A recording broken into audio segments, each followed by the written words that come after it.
I probably All right, would. ladies, be warned. Brett may puke on you. He's not getting this offer right now. This is a scenario. No, this is based on things that will never happen, right? All right, Or- let's do it right now. What? Let's do it right now. When I was getting a physical to play football, I think I've never been fondled. the RN, which obviously they check you for a hernia. And before she did, she's like, "Everything okay with your balls?" And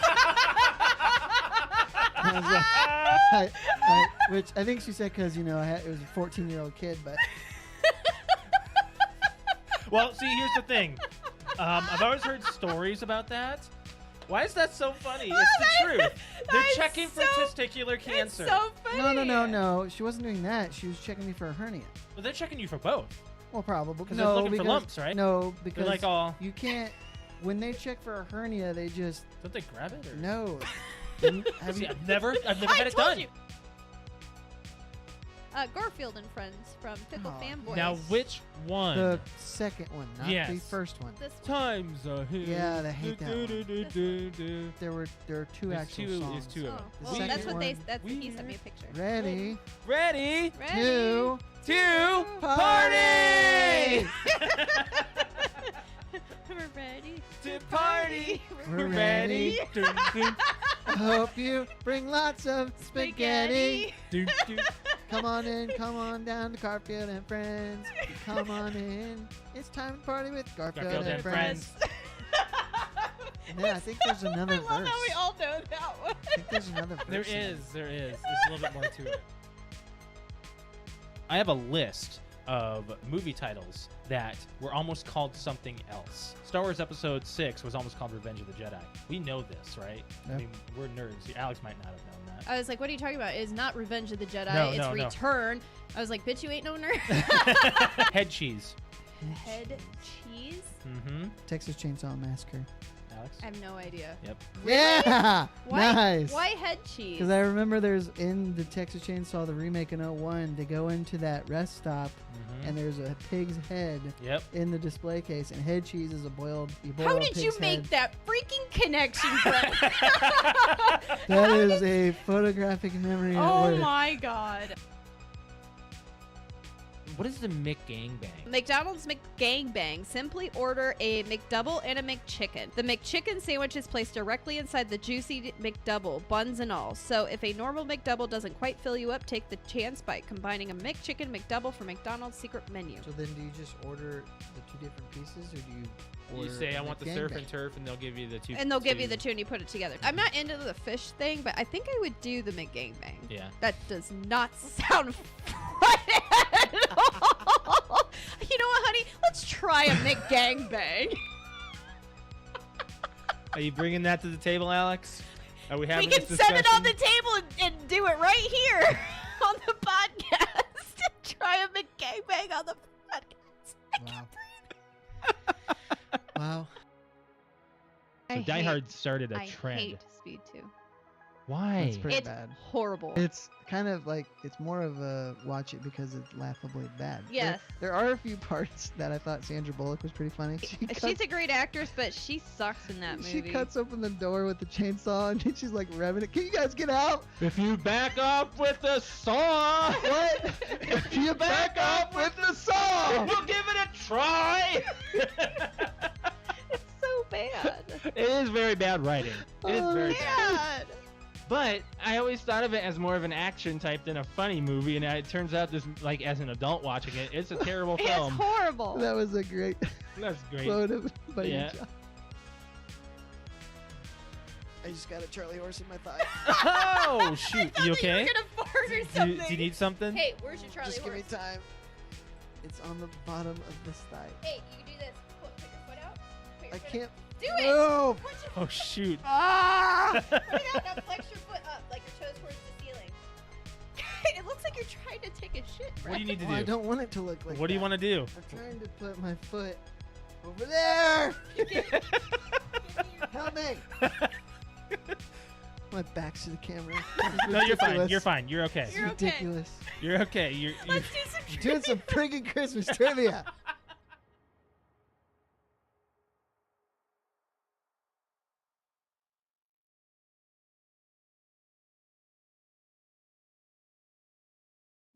happening?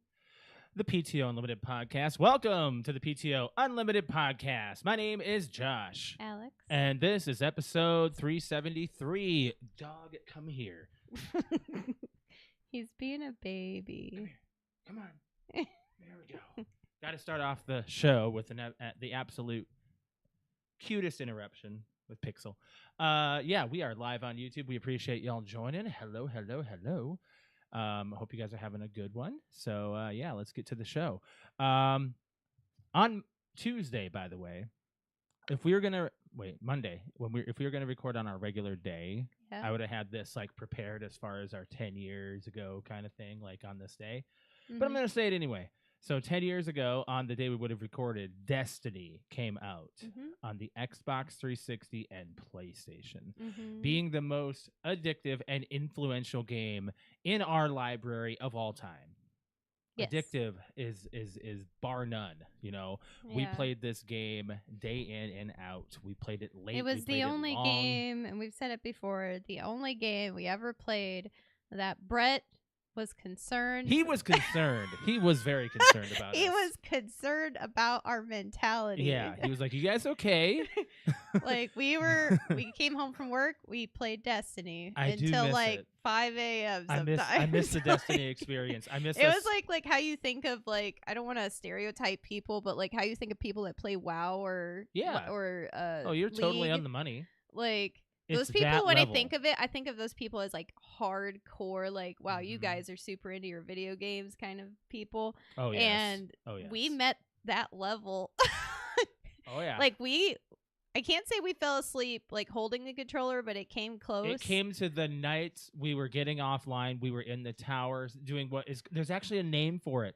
Let me see if I can find it. There's an actual name that for hanging out in the tower. For doing any of that, where you're just jumping around, where you're like doing basic movements in the lobby and all that. Yeah, there's an actual name for that, and I sent you the TikTok of it. And of course, we don't go through the TikToks I send you because we want to like do all the other stuff that we're doing. There's a lot of other things going on, but let me look it up real quick. Yeah. But I do miss the tower. I miss Destiny, the original Destiny experience. Destiny 2 tried to clone it.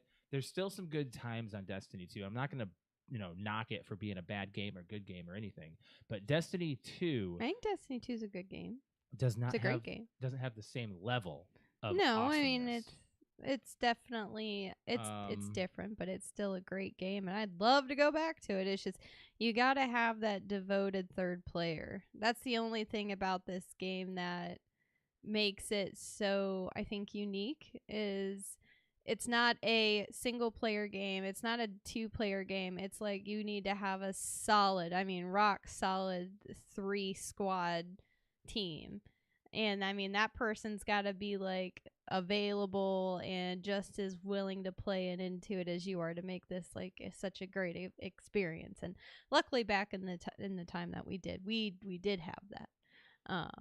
So I think we might have almost spent, speaking of the tower, which honestly, for people that don't understand what that means, it was just we did not describe what that meant. The tower is literally just like the place that you go in between. It's your safe zone. It's where you go to just like go hang out. Like, you can't, there's no enemies. It's your safety place. Like, you can meet up with other players. You can't vocal chat. You can like emote to each other. I think and I might have whatnot. found the you word. Just I don't around. think this is the actual. I don't think this is the full. I don't know if this is the word, but it's called VACUOUSLY.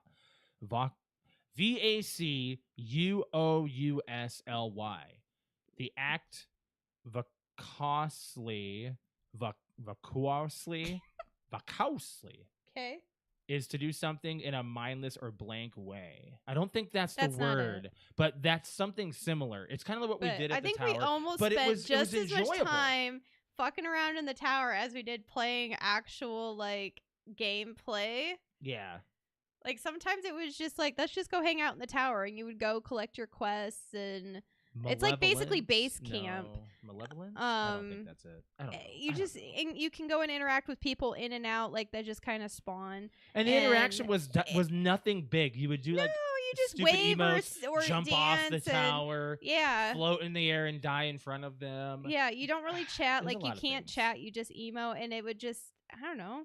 It was It was a fine. lot It of was it was a fun. lot of fun. Yeah. And yeah, but yeah, 10 years ago, that's just kind of mind blowing. Yeah, and so on Monday when you saw that image, it kind of like spoiled the surprise that yes, 10 years ago. Well, was I our follow Destiny like 4 celebration. different Destiny I know. forums, You follow so too many things on social I follow a lot You of get like things Destiny spoiled. and BioShock and If Call I of bring Duty. something to you now, you're now ahead of me. I know. I just If I bring it to light, I'm you're like, like, yeah, yeah, I I'm already ready to knew. have the discussion. You don't bring it to me. I see it proves you don't need to just be on TikTok to see all this shit. That's not the point. If I see something on Facebook, you've seen it like 4, 5, 6 hours before me because you get up at like 4 a.m. for no reason, scroll TikTok for an hour, scroll Facebook, social media, Instagram for an hour, then go back to sleep. You see all the things that I just see, and you're like, oh yeah, of course I know Get up this. earlier, bro. Oh, shut up. Sleep better, bro. I can't. My brain's been racing for like 2. Well, your weeks brain has been straight. racing. Okay. Well, we got some stuff to get into as Can far I as can why. I make an announcement? Absolutely. You want to make the announcement? I'm making an The announcement. whole no, thing? I'm making a personal announcement. Go ahead. We're not pregnant. No. We're leading with that. No. I am officially down 15 pounds. Holy shit. That is a congratulations, bro. Yeah. High five. I was just like, it's been a while since we've been live, and I was looking like on the TV right there, and I'm like, yeah, I'm starting to see it myself. that's good. And you're very happy So it about just it? makes me happy. I was just looking, and I was like, oh my gosh, I'm actually starting to. You're starting to see I'm it. seeing it in my face and my arms, and like up here, like my shirts are baggier. Right. Yeah. So That's a medium on you. yeah, it is actually, and it's baggy. So Okay, but- that yeah, so I've lost so 15 okay, here's the pounds. thing. I've been buying you clothes and it's been really hard to guess your level because of this fluctuation that you've had go on that we haven't really talked about on the show much. No, so I mean, I guess for people that we don't have talked know, about it on Twitch. Yeah, for people that don't know, I mean, why that's a big deal. I'm not down 15 pounds from last time you heard like 4 years ago. No. My God, I'd be like That's nothing. like 2.5 weeks ago. Oh my gosh, no, I'd be so tiny. You'd be concerned for my health. A little bit. But no. So when I left my veterinary professional job back, oh my God, A year ago. holy shit! Hold on, I need to look this up. It's been a year. I think it's a year tomorrow. To be honest, oh Go my back God. a year on February, your phone. March, December, October. Oh my God, no. When is it? My last day was September 6th of last year. I've already been gone a year. Wow. How do you feel? Weird. Do you feel different? I feel really sad. It is a sad feeling. I feel sad. It is a So sad feeling. I retired from in hospital work as a vet tech last September. Yep. And basically, like at first, like that first month was great.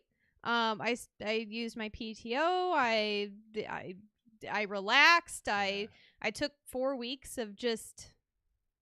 I'm not doing a damn thing. I'm not lifting a finger, like, and I enjoyed it. Right. And then I started my new job for what I do now, working in insurance. And I love my job, my current job. It's very fulfilling. I still feel like I'm making a difference in the veterinary world because I am. I see it. You are. You have to be by what so you it's do it's very rewarding, but it's not as rewarding as seeing it initially, like the rewards of seeing what happens in front of you, like with a patient and the connection with the patient and right. and things like that. So I miss that. I'm also a big lab nerd, and I miss like looking under the microscope. I miss running blood work. I'm also a big surgery nerd. I loved getting my hands dirty and jumping into surgery. I loved emergency work. Yeah. I love the camaraderie with my fellow You also love greeting the animals. technicians and doctors. Like the interaction between that and the animals and all that I stuff. miss There's a being lot. able to see the start to finish, like, of an animal, like delivering it from a C-section till 10 years later we're putting it to sleep because it Yeah. had a long healthy life because I helped it get from one point A to point B. Like there's so much reward that comes with this career, but there's I mean, it's always been Flip the coin it's now. always been a rough career, and it's well known to be up there, and like basically I think it's in the top 3 worst mental health careers in Right. the United States, at least. Because you go from one room, which is a brand new puppy kitten, to the next room is a 15 to 20-year-old animal that's the owner's had for 20 years, and it's just that time, and you've helped it, and It's now just that time. you have to go from one room and helping that person and that animal with their grief and their passing, to literally Hey. jumping into the next room and doing the your opposite. your mental health has definitely been so much better. Yes. Fun fact that I tell a lot of people is that like I basically I retired from being a hands-on technician, which was very hard. I did it for 17 years. And fun fact about that is when I was in Fun fact. tech school, working on my degree to get my license, they told us at the very beginning, which I feel like they should be, all schools should be transparent with it, that they said at the time, back in 2007, the average RVT, which is a registered veterinary technician, lasts no more than 5 years. It was like 5 to 7 years in the field.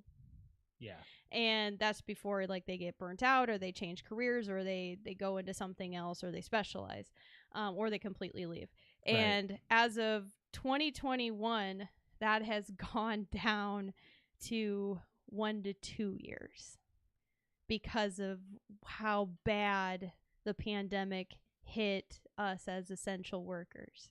So, and I'm a result of that as well. That was one thing I was going to say. Like, you were one of those that discovered that, this is So, getting a little rough. Being a vet tech for 17 years, and I plan on keeping my license and whatnot, and who knows, might do side work here and there, but as far as doing it as my 9 to 5 9 to 5, my god, any vet tech listening to this is laughing really hard.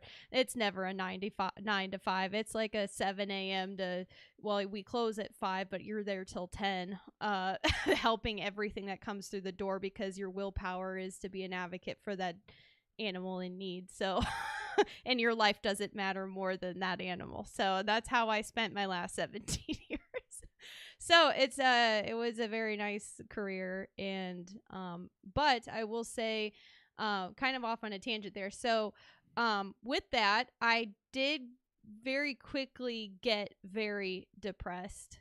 So I went from being depressed at work to, well, now I'm home all the time working from home, and I've worked at this last place for over a decade, and I did again the career for almost 2 decades. I got really, really, really depressed, and I'm still sad, like really sad. But I miss my coworkers, I miss my doctors, I miss the patients, I miss everything about the job. But will I ever go back and do it like as my full-time job? I don't think I ever could. I don't want to say I'm too old, but I'm too old. Speaking of being too old, I had to pass the torch. How long was your hangover, by the way, from the toga party over the weekend? A night. I didn't even lies. Oh, you mean like the dehydration? Yeah. I mean, it was like 24 hours. No, well, maybe like 2 days, but like, yeah, I mean, like, it days. wasn't like when you say hangover. Like, I think of like, you turned to me Monday and said, "Are we getting old?" Because we were both like, we felt like no matter how much water we drank, we weren't catching up on our hydration. I'm just saying. So I guess like if you want to call it a hangover, that's fine. But I wasn't like, hanging over the toilet and puking and no. Yeah. But we had a toga party on Saturday. Had a small group of people over. It was just a good fun time. Good. What? I said it was good. It was good. The end of my conversation though was that I gained 20 pounds. Of depression. I thought you were done because you had gone on. I went on a tangent. I'm sorry, I was. But no, I had like gained 20 pounds in like depression weight, and I have since lost 15 of that. So I'm very happy about that. We have. I think that I've noticed the most of your weight loss. Of like, oh, this is coming back. This is coming back. It's a hard journey to get from one point to another after all the what you go through. Yeah. Um, But yeah, we had the coworkers over, a few people for the toga party. We had that oh, toga you're ready party. to talk about that now? Yeah, on Okay. Saturday, and it was fun. Yeah. It's fun. We had Cleanup a was quick. very very small group, but that ended up working out just fine. Yeah. Yeah. We did so Labor Day was a couple weeks ago already. Jeez. I Week and a half know. ago. And we hung out with the family and had some grilling, and it was I a had fun a time. staycation. Yeah, you were a week off, dude. It was nice. I will tell you that is one difference that I've noticed, because that was the very first time I've ever taken a week off with this new job, Right. and compared to being vet tech. And I will tell you that it was much easier to get out of work mode and not feel like the difference was, even though I would ask for like 5 to 7 days off, or I would take 5 to 7 days off being a vet tech, the first 4 or 5 days out of those 5 to 7 days off, my brain would be like, oh my God, I'm not there. This is going wrong. This is going wrong. Everyone's probably stressed because I'm not there. This is probably not happening. I'm going to have so much shit to do when I get back. And like the whole world's going to go to hell, which 90% of the time it does. Oh, yeah. And then I have to clean it up, but it's fine. Or I hear about all the craziness that I've missed, and I just feel bad for not being there, because we're always short staffed. That's just how it is. And now with this job, like it took, I think like 1 day, not even. And I was like, because I work from home and the job's not, not physically You understand demanding. that what your stuff is, when your stuff is not yours, it's not yours anymore. Like you've taken care of what you need to before your vacation all the time. Yeah, I do. And you don't worry about it because you have the time off. Like it was just so weird. they're not going to call you to come back. No, they're not. That's the other thing. That's the one thing. And all the other places you've been, they have called you to come back on vacation early. Can you just, you're 1,000 miles away. Just come over. Yeah, just, I'm never gonna forget that ever. There's I'm twice that happened. Never gonna forget that. But you know for sure one, but I guarantee you there's a second. There was time that definitely, happened I think, 2 times, but one specifically pops out, and I even remember exactly where I was when I got that phone call. I was in your parents' basement. And I was only like, it was in December even. Yeah. Like, so I'd only ever, I hadn't even been working there 6 months. Right. Because I started in July, August, September. Yeah, I was there like 4 months, and we were there for Christmas vacation, 1,000 miles away. Right? Yeah. 1,000 miles away. Oh, wait. By car even. In Josh's parents' basement. And here I am, a newer employee working in Chicago. And I get this phone call. And I was like, why the hell is work calling me? Maybe they forgot. Like, maybe it was just, I didn't think it was my manager. I thought maybe it's just somebody like calling to ask me a question. They forgot that I'm on vacation. Right. And we're about like 4 or 5 days into the vacation. We still have like another, like, I think 2 or 3 days. We had a few days left that. before we came home. And the drive itself is like a day. And I get on the phone and it's my manager. And she's like, hi, Alex. I hate to ask you this, but... And I don't even remember the reasoning. I have no idea what the reasoning is. But she legit asked me, do you think you can cut your trip short and work? It was like the next day or something, or the day after. And I'm like, like, I'm 1,000 miles away. And the thing is like, I didn't know if she like understood that. And I think I said, I'm in South Dakota right now. Just like the I'm like it was just like, that. are you? It's not like I'm like at home on a staycation. I'm like, I'm in South Dakota. I'm in another continent, basically. Right. I'm like, how am I supposed to pack up my shit and drive, half a day of driving nonstop, get there, and then go to work? Like, and she was being legit serious. Like, I'm your last call, and you call me for real. I was like. This better not happen again, kind of thing. No. Like, it never did, ever. No. But, like, I was so incredibly jaw-dropped that is just so... I'm like, I just remember saying, like... Because I didn't want to also was lose my weird. job. Yeah, you're And like, I was like, I can talk to Josh. yeah, and you were see really if we like, can, oh, like, look. maybe try leaving early. Which in my head I was like, I'm not fucking leaving early. No, I And lost I my was just, shit you when know, you told me. and I was "Are you like, freaking I kidding think I needed some time. I was in shock and I needed some time to process. And I was like, yeah. She's like, that would be great. man. Can you call me back in a little bit and let me know? I'm like, yeah, Yeah. sure. We'll get right on I'll that. get right on that. I don't remember how I honestly, don't I was such remember. in shock, and I was like, I cannot And it was believe so long ago. I got called in on vacation 1,000 miles away. Yeah. So, let's move on from there. But this time, being Yeah. on my staycation, I had like zero anxiety. Right. If anything, I was like, I could just clock in and do a few claims. Like, I'm just Yeah. kind of bored, and I was like, I even like 4 days in, I jumped into Teams. And people And were I was "We like, missed people were you. like, oh, we miss Alex. Where is she? Blah, blah, blah. Like, I was like, You're the it was class just- clown. like, they were just kind of wondering where I was. And I totally forgot to even say, like, oh, by the way, I'm gone for 10 days. Alex's gift game is on point. Oh, by the yeah. way, I'm so. I'm pretty much, from what I understand, I'm the class clown. Me and like at least a couple other girls. But Yeah, people are lolling at your stuff. Yeah. So I got new glasses on the off weeks. you did. Um, Look, you can see your eyeballs. yeah, it's the same frames, just new lenses. Because by the time I needed to get an appointment in, I was starting to lose the vision in my middle of my lens because I have glare reduction, and the film over it, when it starts to wear away, becomes a It almost looks like you peeled a sticker or something. yeah. It looks off like of there's a it. sticker that was peeled off of something. It just looks like a cloudy film. So I dealt with it for years now. If you ever have met me in person, my glasses have always been shitty.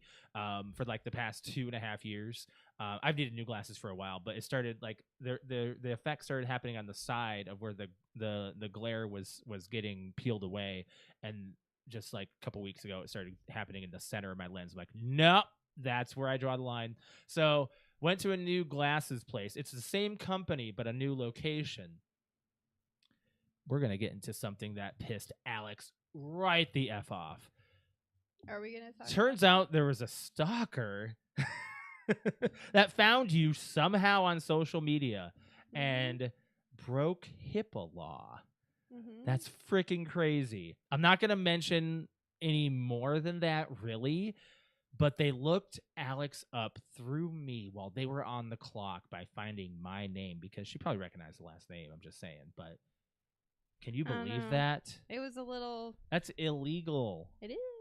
So I went in and got my glasses a week and a half later, and I had a bill on my account. They apparently ask were me like, for well, anything. you don't need that because we don't. And I didn't see the employee there at the day, so I don't know what happened. I don't know what the outcome was of that, but I was literally the middleman and got free glasses out of it, or half off. That wasn't the intention. It was not. And I then was just trying to protect myself. That's and all. me too. Like, thanks There for. was way too many people out there that I try to protect my information from. Like, I know I'm a social media presence, but You there's have only some- certain things that Yeah. other mean, people can see that other people there are can't. content And I'm very creators out private there about it. where people don't know where they live, they don't know where they're at, and we like to keep as most of that anonymous as possible. I mean, Mhm. we're out there, we make And ourselves we were taught that known. like the first time we ever got on the internet. Yeah. Oh yeah. We grew up that way. It's Yeah. like we just know. But here's the thing, like back in it's not like people's identities haven't been stolen, but people try to prevent that as much as they can, of course. So but I had that go on. That was kind of a crazy mishap. But let's move on from that. What did I have written down here? We got to talk about the playing and watching, and then we also got to talk about NFL and fantasy. So I don't want to talk about it. let's start with fantasy first, I don't want to talk because first of all, we had our draft while we were on the off season of our podcast episode. I don't want to talk about it. Alex and I missed the draft by let's say 3 minutes, maybe a couple minutes, It was like, yeah, couple 3 minutes, few minutes, enough for us to miss our first round draft. So No. I missed out on planning. Nobody I told wanted. me. By the way. Alex was upset about this Very. because she was never in the know entirely.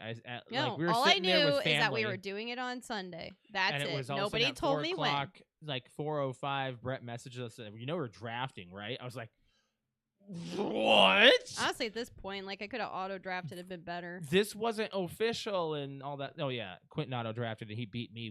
Beat me. You week 1. He's going up against me this week. So Good luck. yeah. So we missed out on our first round draft picks, and I was pretty upset about that. I was cursing. I was just like, I better get at least something I want. I got a couple of things I wanted, but they're not the best. I figured right we'd now. be doing it at night, like after we were done with our like. I do remember telling you 4 o'clock before, but I don't know if I said that wasn't set in stone, and you did turn to me and say, "Well, make sure." So, and nobody really said anything past that. But you and I both started out the first week 0-1 With a loss because of the BS. Hopefully, it doesn't keep going. I know I'm projected 9th out of 10th place already. You are. So, not super happy. But we're going to go into the NFL scores. I'm not going to say, I'm not going to go into depth on all of them. I will talk about the Vikings game because that is the game that we paid the most attention to. Wow. We're just going to go right to that one, and then we're going to go to the other ones, go to the scores. So the Vikings beat the Giants 28-6. They got a pick 6 on the game. The Giants never scored a touchdown. Daniel Jones looked like a washed-up high school quarterback. Playing in the pro league. He did not look like he knew what he was doing. It was very much so a Vikings led offensive game. And it was away. And it was an away game, yes, in New York. By the third quarter, there were skull chants in the crowd that were so loud. So I was pretty happy about that. By the third quarter, I was sitting back. I was like, okay, well, as long as they don't score on this drive. And when I said that, Van Ginkel, who out of nowhere, my new favorite player, got a pick 6. Just read Daniel Jones's play, grabbed the. Oh yeah, you could see it in his face. He was like, "You're gonna throw that right there." The Raiders did the exact same play last year. the game after they played the Vikings, where they were shut out 3-0. They whooped. I think it was the Chargers or the Rams. I don't remember who it was, but they switched out they got a new coach. And then they did that pick 6, and they just rocked it. All of a sudden, the Raiders were not seen as what they were the week before or whatever. Maybe it was a bye week or something, and then they played. I don't remember the actual layout, but I'm sure Patrick will, if he's in chat, will ever chime in about it. But the rest of the games went as follows: the Ravens beat the Chiefs 20-27, close game. There was a touch of a toe in the touchdown at the end, so that could have gone either way. Packers versus Eagles 34-29. I thought they weren't allowed to wear green in Brazil in the field that they were at, but apparently they got that passed. That's okay. Whatever. It is what it is. They the game. You know what they probably did? But the coach probably said, "Guys, accidentally pack your green jerseys." Just accidentally pack green. And be like, "Oh, well, we're here and we got the green jerseys." And yeah. Sorry, we're Yep. Jordan Love is out for a few weeks with a knee injury. It looks like they're saying a sprain. I don't know what it is. It looked like there was some kind of a knee pop, but does not look good. Did not look good. Saints rocked the Panthers 47-10. Who are the Panthers? Whew. Who knows? The Patriots beat the Bengals 16-10. That's a weird one. Just I don't know what to think about that. Yeah. Bengals never win their first week, apparently. I don't know. That's just what's been told. The Steelers beat the Falcons 18-10 with no touchdowns, right? I believe that was all field goals. Yeah, no touchdowns on the Steelers. So how crazy is that? And the Falcons, Kirk Cousins is looking terrible. I'm happy we got rid of him, actually. I'm not too upset about that. The way he played, awful. Texans barely beat the Colts 29-27. The Bills beat the Cardinals 34-28. Bears beat the Titans 24-17. Didn't see that coming. They came back with 2 defensive major moves or whatever. I loved. Was it Unprecedented. Brian that said, "I thought the Bears were supposed to be good this year." And then suddenly they came back and won the game. You did it, Brian. It was all you. It was some kind of I laughed so hard when miracle. I read that. Yep. Dolphins beat the Jaguars 20-17. Seahawks beat the Broncos 26-20. Chargers beat the Raiders 22-10. And the Cowboys beat the Browns 33-17. The Browns did not look good offensively. They were looking kind of shallow on their offensive moves. I'll say, Deshaun Watson, he might be hanging. Maybe it's a hiccup. Yeah, we'll see. Hopefully your mom doesn't hate the season. Well, it can't be worse than the worst season she's seen. Where they went 0 and whatever. Yeah. Yeah. Well, we were starting to cheer for them to lose. I was like, oh my God, can they? Yeah. But they ended up winning one game, right? I think so. Yeah. The Buccaneers beat the Commanders 37-20. The Lions beat the Rams 26-20 in overtime. I don't know why people are touting the Lions to rock the entire league. They did not look very good in that game. 49ers beat the Jets 32-19. Aaron Rodgers did not really look like he was ready to play football. So, I don't know. He's getting old. Yeah. I think he's the same age as us, though. No, he's not. I always say that. Like, he looks so much older than he really is. Uh-huh. Like, he looks like he's in his 60s. Next week, I'm going to look it up now. this Sunday, actually, at 1, the Vikings play the 49ers at home. So, go Niners. No, go Vikings. So I see Alex's reaction, but she didn't have one. What's up? What? How old's Aaron Rodgers? 38. No. 39? Good guess. He's 40. Okay. Whoa, easy there. He will be 41 in December. Okay. But I was like, he seriously looks so much older than that. He really does. I mean, football has, I don't know, it might just be in his genes, but I feel like when you're in a sport like that too, that wears you down, like, yeah, I feel in the last like 5 years, you've just kind of seen it. Yeah, pretty much after they won the like, Super damn, Bowl he or looks, whatever. honestly, I'm sorry, Aaron, but you're like, it's like 40 on 60. Like, yeah, looking aged. I'm sorry, watch, he's in like he's probably in prime condition. Right. Right. I'm sorry, bro, but just at least up here, that's just what it is. Just but I've never been a fan of the guy. It's just those people that you look at them, you're like, I bet you they smell funny. Yeah, you know who that is for me? I don't know. On the NFL. On the NFL, who smells funny? Every time I see him, I'm like, for one, I don't like the guy. For two, I'm like, I just feel like he'd be one that. Clay Matthews? Yes. Oh. Why are we still mentioning him? He's not relevant anymore. I know, but that's just like that. I was like, I just kind of go. I'm sorry. I shouldn't be mean. I shouldn't be mean. I'm a nice person. He's not I'm listening. sorry. So playing and watching. Let's talk about what we're watching. We watched some older comedies. We went back to some older movies. I want to say older. Our classics. Our classics. We watched Liar Liar. We did. And Still we watched a 10 out of 10. We watched some bloopers and a deleted scene that we've never seen before that are on the DVD, and they're not very good. So no, the bloopers at the very end that they run. The bloopers are they're good. The ones that people quote all the time. Those are the best ones. Yeah, but the stuff that is hidden for a reason. Even the deleted scene, not worth watching. No, but I think if they kept it in the movie, it would have been fine because it shows you how he is as a lawyer prior to him lying. He's a total. So it would have made a bigger. There's no redemption. I know, but it would have made a bigger difference. No redemption. No, it would have been more. He's saved. Okay, in this deleted scene, it is the final notes to the jury where he's talking about his assailant at the beginning of the movie, the guy who beat up whatever. You find out beat up some super old guy and beat up mugged an him old or guy something. and a cop. Yeah, and a cop. Yeah, and a cop. And he gets the win over twisting the jury's minds. But that's just another victory for the wrongly accused. He says it right at the beginning. Yeah.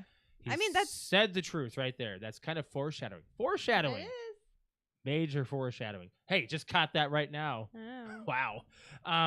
But yeah, I don't know if you guys really need to check it out. If you have the DVD or whatever, check it out. YouTube, it might be on there. Who knows? Wild Wild West. Yeah, still Still a just good as movie. fine. Still just as fine. Fun movie.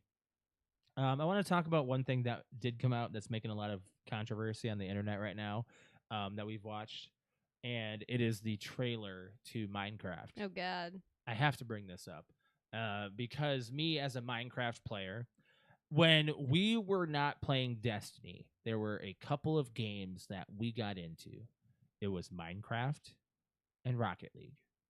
And I'm waiting for them to make a Rocket League movie. That'd be pretty cool if they make it right. I could see him doing it.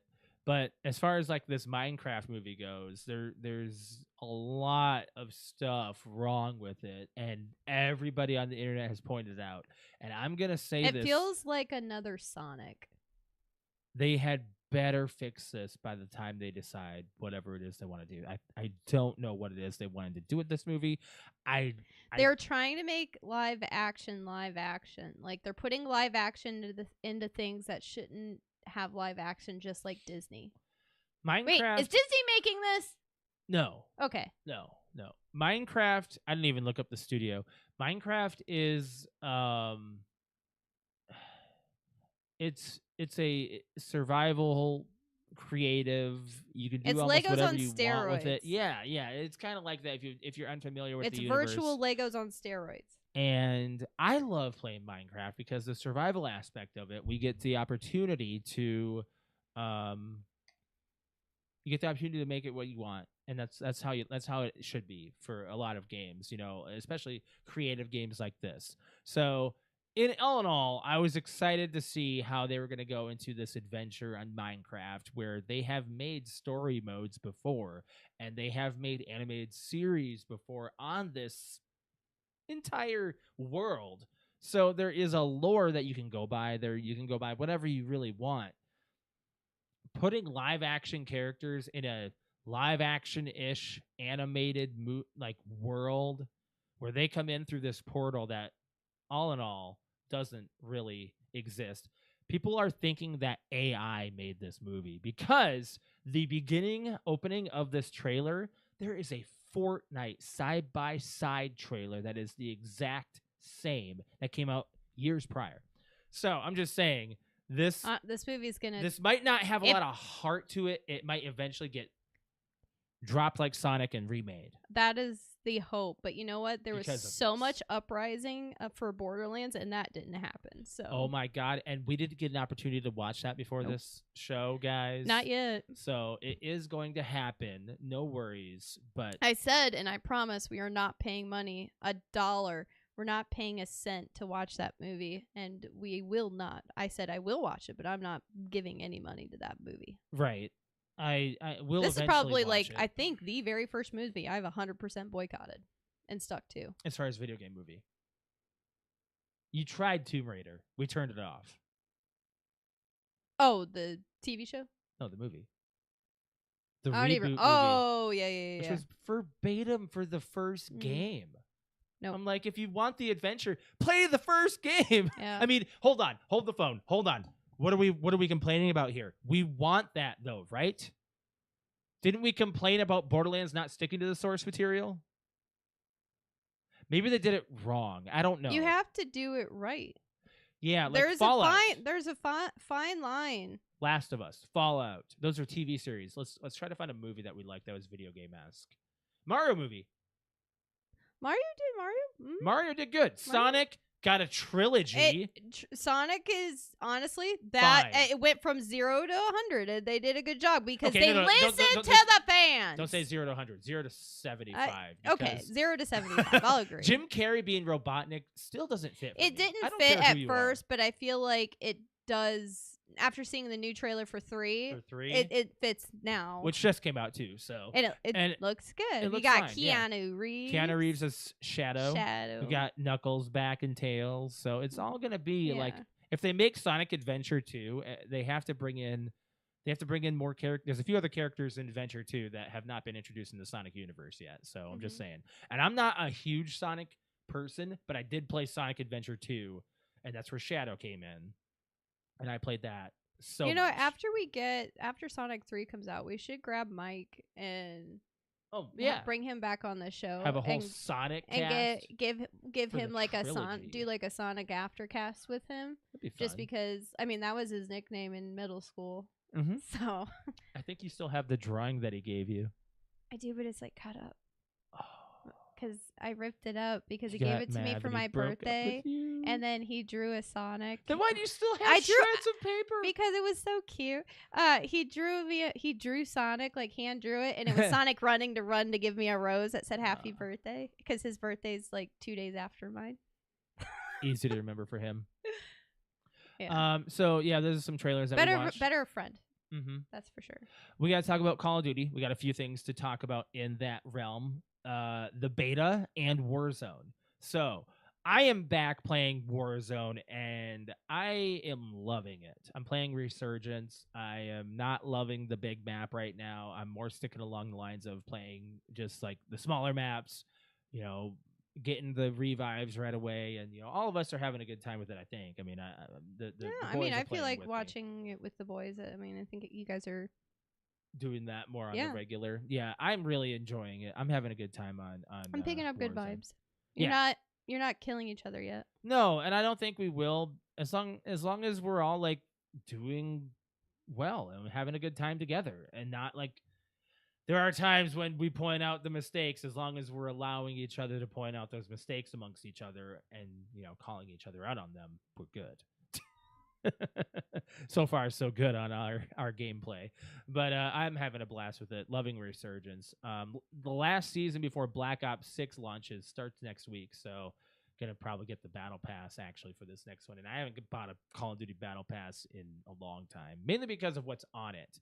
There's a lot of like horror elements coming out, like Michael Myers is coming to Call of Duty. I saw it. Looks and cool. a few other things. I watched the trailer on stream last night. Had a little bit of a reaction on there. Mm-hmm. But Call of Duty Black Ops 6 beta, we got the opportunity to play it for 2 weekends in a row. I like that they brought Terrifier, the Art the Clown. Yeah, he's going to be available in the store. I know that we'll probably never watch that movie ever, because I like when I have my best friend, like she knows that I can't do like gore. Extreme blood and gore. Mm-hmm. And I asked her on my stream once, I was like, you know what, I'm really interested with all these memes and gifs going around with Terrifier, and she like looked at me with her eye big. She's like, you're never watching that movie. Yeah. And I was like, oh, but it looks funny. She's like, it's not funny. I was like, oh, okay. Maybe I should peek into it. Maybe I don't know. Maybe I'm curious, but I just don't know if I should. It might ruin the GIF and stuff for me. I don't know. I don't know either. I just like the whole like. All right, so Black Ops 6 beta. We got to rank this because we got the opportunity to do it for a couple of weekends in a row. What are your thoughts? Love it. Love it? Love it. You were having a good time? Love it. I mean, you would because you're on the Series X. Love it. I know you were having your issues. I am having an opposite time. It's opposite day for me. Mine. How about minus the connection issues? I never got any other experience other than the connection issues, the buggy endings, the zero scoreboard at the end or even in the lobby, the kill cams, final kill cam, I should say. I'm not able to see. When you see the trilogy or the 3 people are on top, I don't get to see any movement. It's so glitchy. It's so bad. I'm having an awful experience. You got to experience a beta. Yes, but this is the same exact experience I remember having for Cold War. Do you not remember me having these connection issues before? I remember you having connection issues. I just don't remember what it was for. It might have been Black Ops 4. I don't remember. I don't recall. I am hoping that something like that's why they have a beta is to be able to fix those bugs before the game is released. It was Black Ops 4. I wasn't able to see the ending credits or Yeah. the ending people like Yeah, that it was. because you and I were always doing like those funny like moves and stuff. Yeah, and you would, it's like do, the exact same thing. You would do like the weird dance move at the Yep. end. Yeah. Yeah, it was that. So So as far as gameplay and maps and guns and I mean, I'm having a blast sometimes as long as the time to kill makes sense. Hardcore mode might be right. I'm hoping it's right. I hope it's okay. I hope I like it. But I'm loving the movement. I'm giving the beta a 6.5 out of 10. And I think I'm giving that a generous score for what I've experienced and all of the issues that I have dealt with. I do believe that is a highly generous score for my tweet that I left out too, saying that how garbage. Actually, you know what? Why did I show it? I don't know why I'm not showing it. Why didn't you I can just show read the it? gameplay that I'm complaining about, that you guys, I'm just like, oh, this is what it looks like. And I'm just like explaining it. Why don't I just go to twitch.tv/ underscore Mr. L x.com. Sorry. Don't put any more X's in.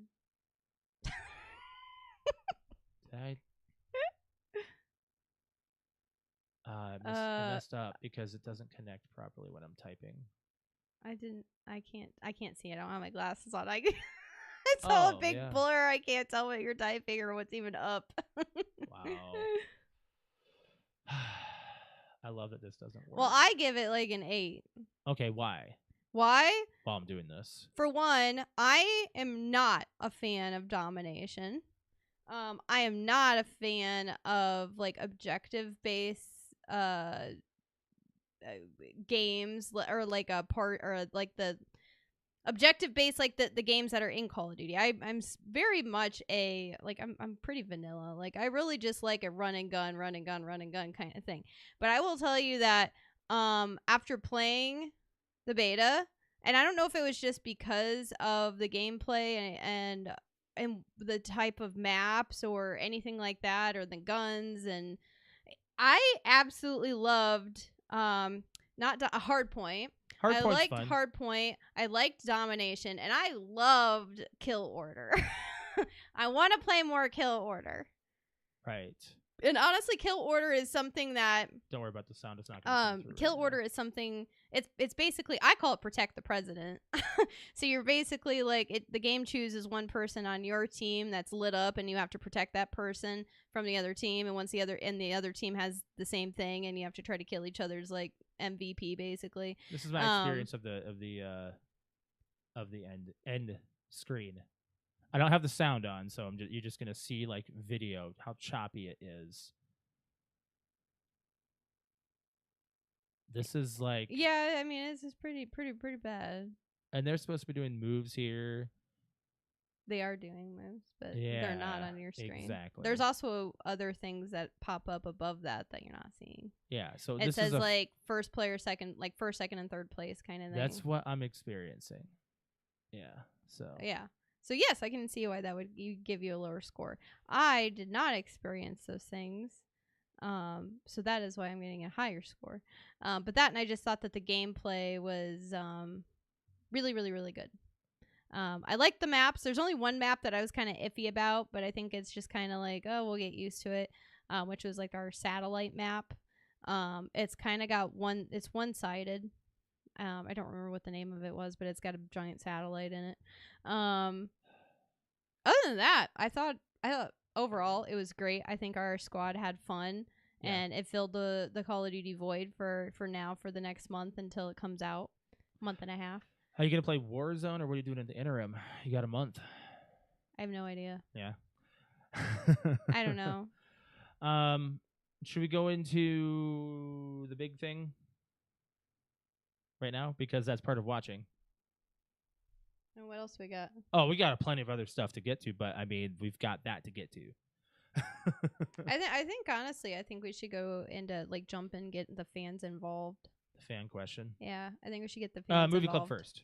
Or sorry, movie club, and then we'll do fans. Yep. Now this was my choice for the movie club because this does involve playing and watching, so we can get right into that, and we can get to our ratings of Godzilla -1. Now, I chose this one because I have been seeing great reviews about this movie. It's all over the place. People are loving it. Our friends love it. They talk about it. They told about it. We're okay with watching Japanese subtitled things because we watched Squid Game and loved it. And I after hearing what they did to dub it as opposed to sub it, where they have the voiceovers of English, it's terrible. I know, I've heard. Yeah. there are You some don't get the emotion, I think, The raw from the emotion. from the actual actors if Mhm. you watch it that way. unless they have good voiceover, like Attack on Titan.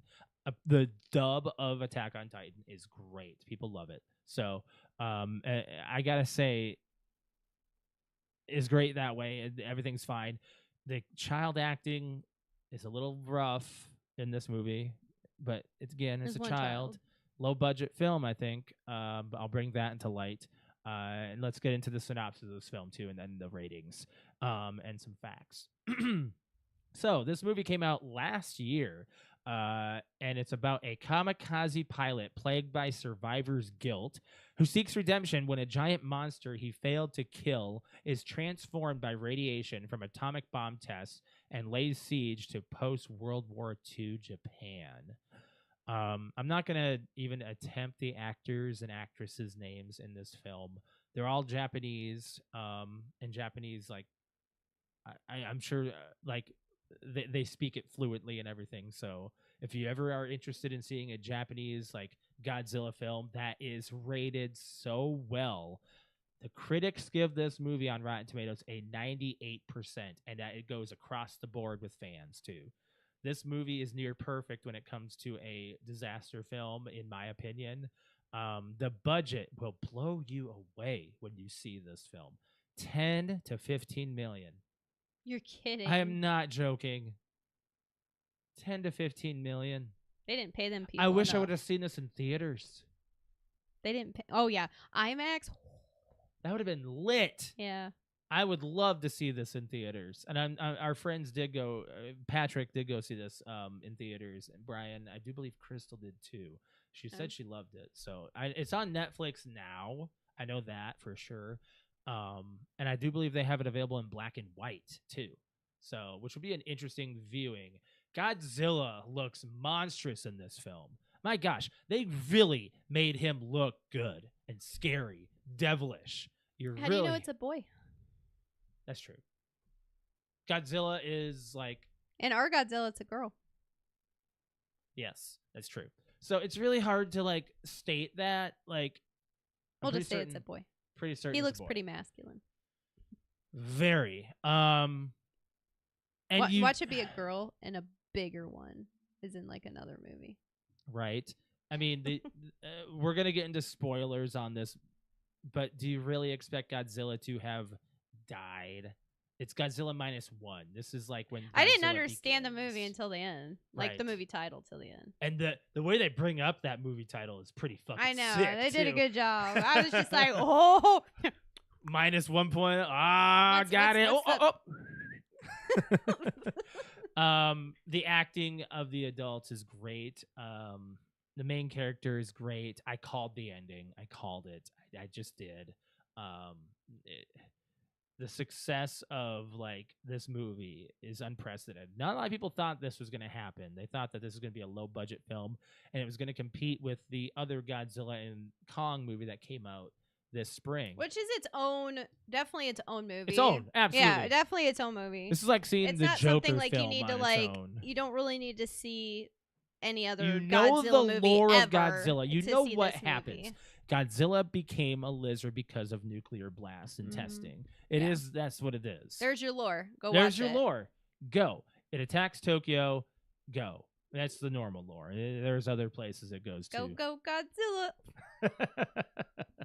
So, I mean, the way they made Godzilla like an animalistic movements It made me feel bad that they were shooting him. for the survival of the human race. I know. I had to tell myself that, and I was like, "But This animal but was bad. I know, but just because an animal's bad, maybe they could have trained it. That's what they did in Godzilla 2 or whatever. Godzilla. I could have they versus could have Kong. called me, and I would have just held his hand. That okay. And then, So and I then don't know if you it know would have this. cured his heart. The entire movie, Godzilla never eats a person. He doesn't swallow a person. He Bites and grabs throws. them and throws them. This is because they did not want him depicting eating people. Well, it's They- because he's a lizard. I don't. Well, actually, no. That doesn't make sense because they eat mammals. So yeah.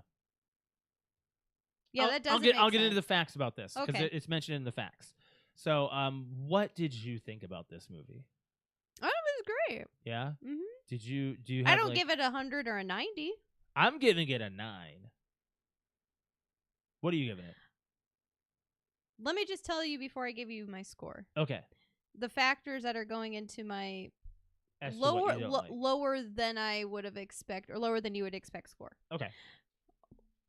When we watched it, like, streaming. Yeah. So there was a lot of pausing, and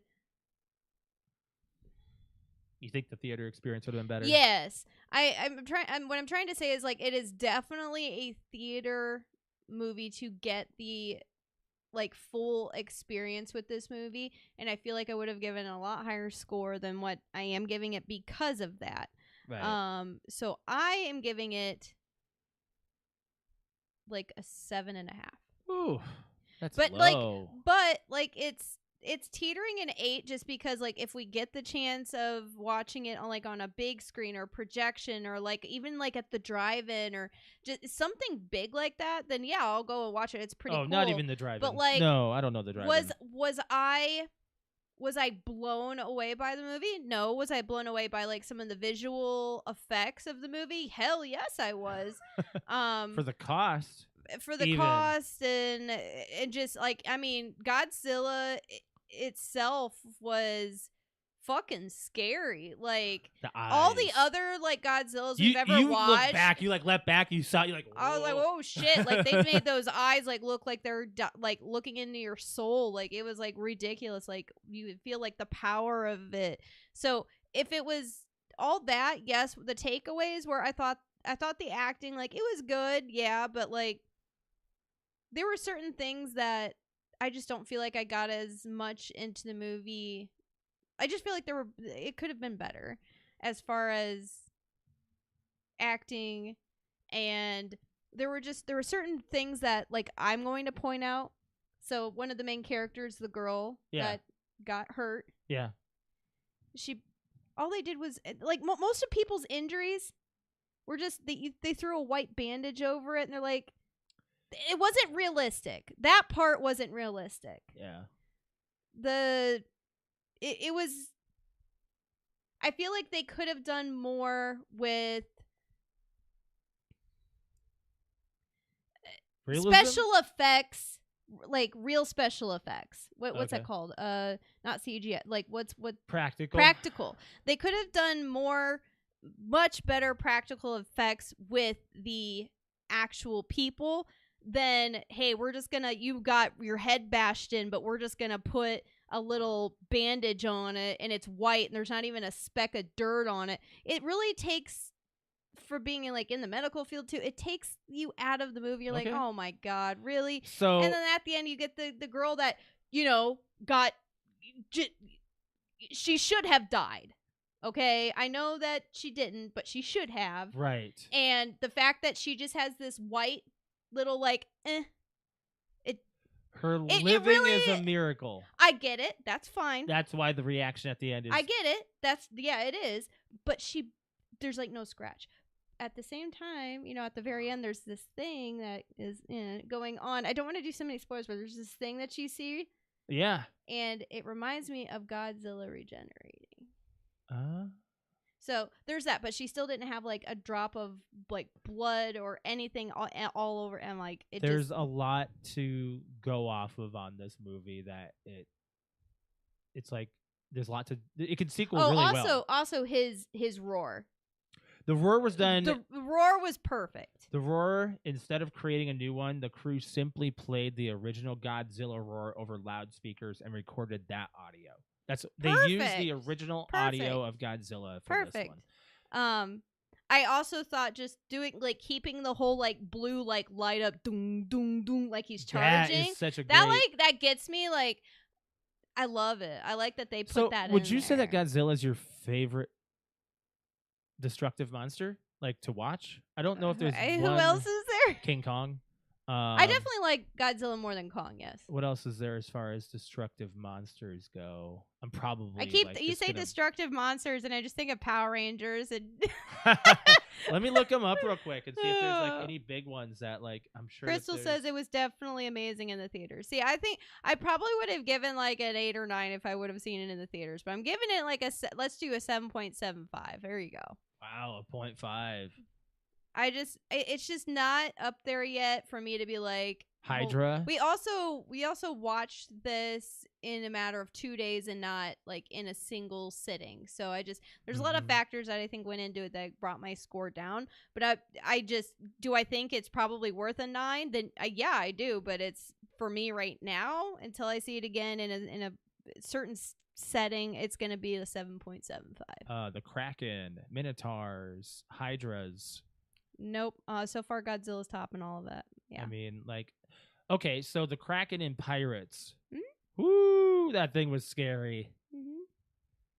Those two going one-on-one would be a that fight. would be fun. Yeah. I gotta ask Arrow, the Kraken from Pirates, one-on-one, or Godzilla from -1. I know. I definitely got Godzilla on that. Well, one. Godzilla has higher regeneration than the Kraken does. So that we know of. Sure. Regenerate? So the director of the 2014 Godzilla was jealous of this movie. After seeing it, he said, "This is what a Godzilla movie should be like." I agree with that too. I think that like this is very much what you would consider like atypical, like what Godzilla should be. Like when I sit down and I watch a Godzilla movie, this is what it should be. Now the Godzilla versus like Kong and all of the whatever it is movies that we were watching, those ones were kind of like you've got more of like a theatrical Hollywood storyline behind it, which you don't need, but it's fun. This one was literally point blank. You've got Godzilla and you've got death of like thousands and millions of people, and you got to figure out how to kill them. Like it's just straightforward. There's not a lot of like backstories and stuff. I mean, you do have a little bit of character connection here and there with Lost, but other than that, everybody's literally on the same page. There's a monster, we need to fucking kill it. And then I'm over here on the couch like, don't kill it. Just like tell it to go away. The rule of Godzilla not eating people is a rule established by Toho that Godzilla must never be depicted eating human beings. That's all it is. It's just a rule.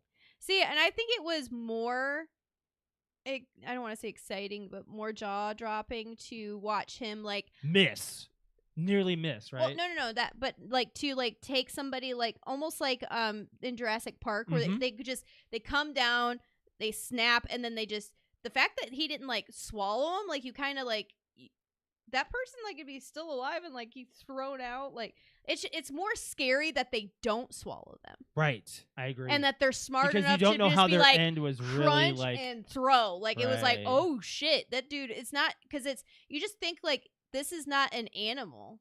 Like it's an animal, but like an intelligent animal. It just knew I don't need to eat you. I just need to bite and throw you, and you're gone, and you're not a threat anymore. Right. When asked about the differences between the American adaptations and the Japanese originals, the director of this movie stated that while the American Godzilla is only focused on being monstrous, the Japanese interpretation is both as a monster and as a god, commenting that the point of International Godzilla is that he's a really powerful monster, but a Japanese Godzilla is halfway a godlike creature in many ways. Not necessarily a religious god, but more like a Japanese god, a malevolent and destructive one. The fact that Godzilla is both a god and a monster is a point that should not be overlooked in the Japanese Godzilla. The Hollywood version of Godzilla leans forward and looks like a monster ready to fight. I don't know if I should say this myself, but I think Godzilla should be made in Japan.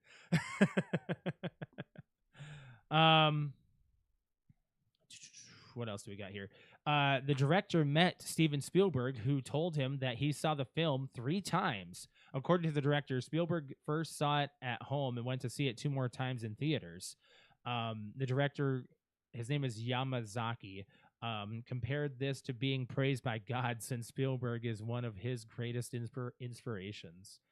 Coincidentally, Spielberg himself is also a longtime admirer of the original Godzilla, which is stated in Jurassic Park, like the making of and all that. Sorry.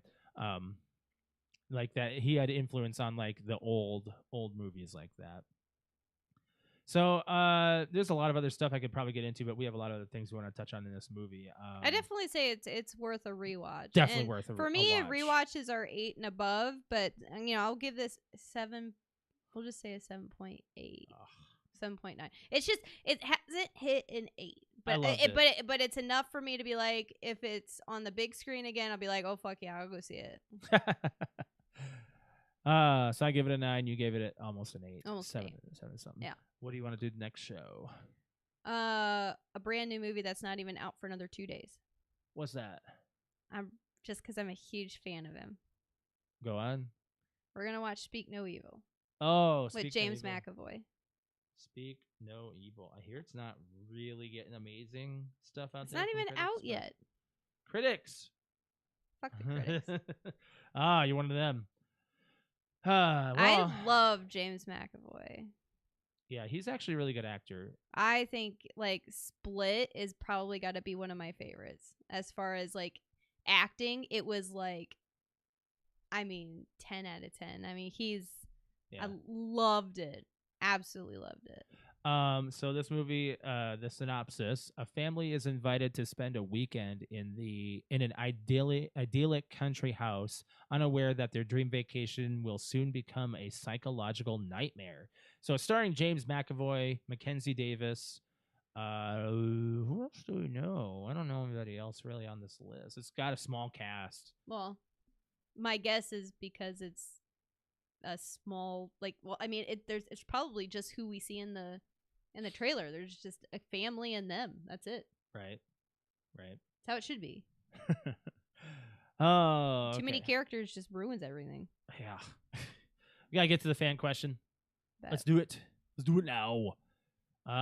We got some stuff to talk about first of all, before we get to the fan question, we do have a voicemail we want to get to. Okay. Ready. Let's do that real quick here. Let me get to the play button first before I hit the other button. I got buttons to push here. It's your boy, Solus_64 on Twitch. It be like that podcast. It's your boy Patrick. Okay, I'm laughing my ass off in the car right now because I'm on my way to work. I'm listening to the podcast, and you guys are talking about, the fan question about stuff that you're tired of hearing about, blah, blah, blah. And you were talking about, you went back to doing the example of the movies and how you were on your way to the movie and you said a character that was in the movie, Deadpool and Wolverine, and you made Alex mad. Oh, yeah. So I didn't want to know anything about it. And the first thing, and you say, Josh, it doesn't matter. And first thing I yell out is, it does matter because you want to be surprised. And as I say that, I hear Josh go, Patrick would flip his lid, and I go, yeah, he knows me very well. So I put my lid in the car Very true. as I'm listening to the podcast. So I had to share that with you guys. Oh, man. Raiders! It's back. Oh, Patrick, right. We know you 100%. I don't know what you mean. Oh, God. I meant to close the tab, not hit play. It didn't go through the audio though. It's okay, it started playing again. In our headphones. Yeah. It might have heard it through my headphones because I turned my headphones back up. If you guys want to respond to any fan questions or anything we talk about on the show, you can leave us a voicemail. The voicemail number is 224-225-5780. Please be sure to leave any information you'd like as far as whatever you want to plug too. We do screen those a little bit, so you can't leave naughty voicemails. Sure, you can. I mean, you can. Do it. Yeah, do it. We just won't play it live. We'll just listen to it and giggle. Whisper sweet nothings. Yeah. All right. So, what has become so expensive that it's not worth doing or buying anymore? And what do you do instead? This came to light because inflation, and it's a big thing. People are trying to save money these days for big things. But the meme I have up there is you and me in a nutshell right now. We're trying to save money, but there's new gaming, new hardware out, concerts, events, and festivals. We're going to those things. Experiences. We are doing the experience. For 2024, we are definitely doing the experience. It's definitely our biggest year yet. Oh my gosh! We thought last year was big. It's this year is definitely this year. I don't know. That's up there. I don't know how we're gonna top 2025. So what has become so expensive for us? Can I go first? Absolutely. So it took me a while to actually start thinking on this, and I was like, all right, think pre-COVID. You know, what are some things that we did a lot more often that we just don't really do anymore, or that how our lives have changed so much in the past 4 or 5 years, just because of skyrocketing prices. And I have 3. I do too. I have 3. First one was it's kind of a duh for us just because of us working, but having more than one vehicle.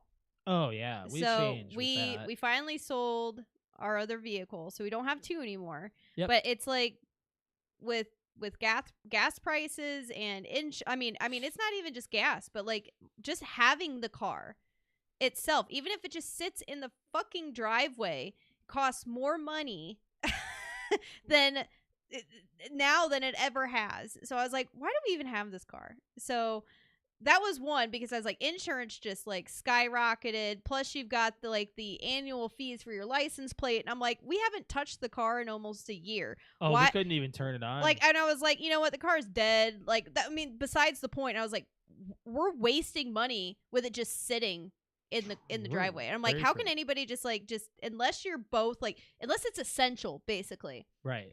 Essential for us to both have a vehicle, which it's not right now. I mean, maybe eventually it will be, but as of the near future, no. So one was having more than one vehicle, or having more than one of literally anything that is non-essential, is one. The other thing was that we're doing and not doing, which a lot of millennials are doing. Rent. Yeah. Rent. Houses. That's housing. Housing. So oh, yeah. That's currently, what a lot of people know and don't know is that we're recording the podcast. I'm sitting in the bedroom that I grew up in as a teenager. So, yeah. I mean, we're still paying rent. We're still paying utilities. We're lucky, though. We are renting the house. We're lucky. It just so happened, around COVID, my grandmother got lots of health issues. And it's not like she lives far away, but she's a good 20 minutes or so. And my mom was really just concerned all the time. Was like, you know what? I really just want to go and move in with her for a little bit, but I can't just move in with her and abandon the house. And it just so happened our lease was going up, or our rent was going up. 2020 was going on, and I was like, you know what? It would just make sense that we just come and live at the house. And the plan was a year. We'll rent it from you for a year. And then COVID became a thing, and bills became a thing, inflation became a thing. And now I'm looking at rent and housing, and I'm like, how the fuck are we ever going to move out of my mom's house? But at the same time, compared to where I see people on my Facebook or literally just anywhere on social media, people are just in shambles trying to afford rent. And we are lucky that we are in the position that we are in now, very lucky. Along with a few or a handful of close friends doing almost the exact same thing for the exact same reason. Yes. There's no shame in it. There's so many, what I hate is there's such a big stigma about living at your parents' house. We're still like I said, we're still paying rent. Trust me, we're still paying. Your mom's not living here. Yeah, and my mom's not living here. We have the whole house almost to ourselves. My brother decided to be a millennial and have the exact same idea. Yeah. So he's sharing the house with us. But that's one big thing is I don't know if and when, if ever in our life, we will ever get a house. And I know it's never been up here for us. We kind of did for a while. We did for a little bit, but living I like that we've had experience now living in a house, and we've had plenty of experience living in apartments. And I think apartment there's pros and cons to both. True. But and I get the whole oh, well, if you live in a house, your money's not being thrown away. Well, it's not going anywhere if your mortgage keeps going up either. True. So I mean, whatever. So that's a big thing is housing. So it's just, what are we doing instead? We're living at my mom's house. Yeah. What do we do with the car? We have one car. The other thing was, oh, holy crap. What was it? Go ahead and start. And then I'll Okay. just see if I remember it. It was something important. Buying brand name food products has become Oh. so costly. So unless there's like deals or coupons that we find on our app for our grocery store, or we find something that just pops out that's like, oh, we're getting this for free. Holy cow, our grocery store actually does that. We get deals that way, and that's kind of when we get the good like brand names. Other than that, we try to just go for whatever these days. But it's not like we're expensive, but we have budgeted ourselves now in the past 6 months better than we have in the past 20 years we've been together. So pretty good. What's your third? So you could just go on with it. I'm just gonna like flat out say and call out one specific place, but what are we doing? What are we doing instead? I'll answer first. We're cooking more at home. Oh, Why? yeah. Because Culver's for 2 people is almost $30 It was $30 to go to Culver's, which is a fast food place. No better than Steak and Shake. Like Steak and Shake I think is better. No, I'm talking about as far as quality. No, okay, so I got like the only reason we went there is because Arby's was out of roast beef. And we were like, let's try like Arby's. The second time ever in like the history of us going to Arby's. Yeah. And so we decided it was really late. It's the only thing that's open. So we go to Culver's and we just order like our normal stuff, which is like, let's get a shake. And I ordered I ordered like a 4-piece chicken strip and some fries. Yep. And Josh got like a burger, some cheese curds, and we both got like a pop. Yep. I don't even think we got a shake. Oh, I got a shake. Oh, wait, no, it's a small shake. All together for that, and the poor ass quality of the food was $30. We could have gone out to Olive Garden and spent less, or the same amount. Yeah. Like we could have we were just ordering, not looking at pricing or anything, and she's like, "Oh, that'll be $29.70," and I'm like, "For what? A burger and fries is $30?" Your phone out of your hand, practically. You were like, "What are we doing?" And I was like, "We're not going back to Culver's. Sorry. Like, unless we get a gift card for Christmas. Like, friends are in town. Like, nope. Nope. That's not gonna be our regular that's like at all. wine and dine, basically. I was like, my God. And the food was. I didn't even finish my chicken. It was horrible. I didn't finish my burger. Yeah, it was horrible, and it gave me a stomach ache. Yeah. I'm like. But one thing that is definitely through the roof right now is, I mean, obviously we're talking about like inflation, but like burgers and fries, $30. McDonald's is becoming a little bit extra. It is. We're getting a little like, okay, come on now. This isn't like, come on, you shouldn't be this high up. So another thing that I'm going to add onto that with what you're talking about, ordering food in the drive-thru without using the app. Now, I'm not trying to make a joke. This actually helps because you do find deals. You get points off. You get rewards off. You don't get that ordering face-to-face drive-thru or even going in face-to-face. You don't get those things. You can joke about all you want with those things, but with the rewards that you get off of apps, it helps. It really does. It really does. So, like, for example, we went to Chick-fil-A the other day. I said this a couple weeks ago. Not the other day. It's cheaper for us to order Chick-fil-A than it is Culver's. Yes, absolutely. Chick-fil-A. We spent half the price. We spent $7. We got 2 chicken sandwiches, 2 fries, and a shake. We spent $7 because of all the rewards that I had on the app. $7. Now you can suck it when you make fun of the app purchases, because that is why, for a reason, right there. So I make my case by stating those things. We luxuriously ate. I didn't have to even buy all that. I got the extra shake at Chick-fil-A just because. So I'm just saying, when you order from an app for those reasons, it's almost too expensive not to these days. And Crystal and Patrick figured that out verbatim when they were here in May for Brett's wedding, because they did the same thing with the McDonald's app, ordered off of it, and they saved like, it was like a ridiculous amount of money. Half of what they would have spent in California. So, well, I mean, it's also they're here, but it's the exact same food, but they're paying way less. But I'm making the true statement on Patrick this. and Crystal, we have another bedroom. You can just move here. Do they want to live with the snake? I don't know, Crystal. You were fine with Billy, weren't you? I got one more thing before we get into the fan question or fan answers.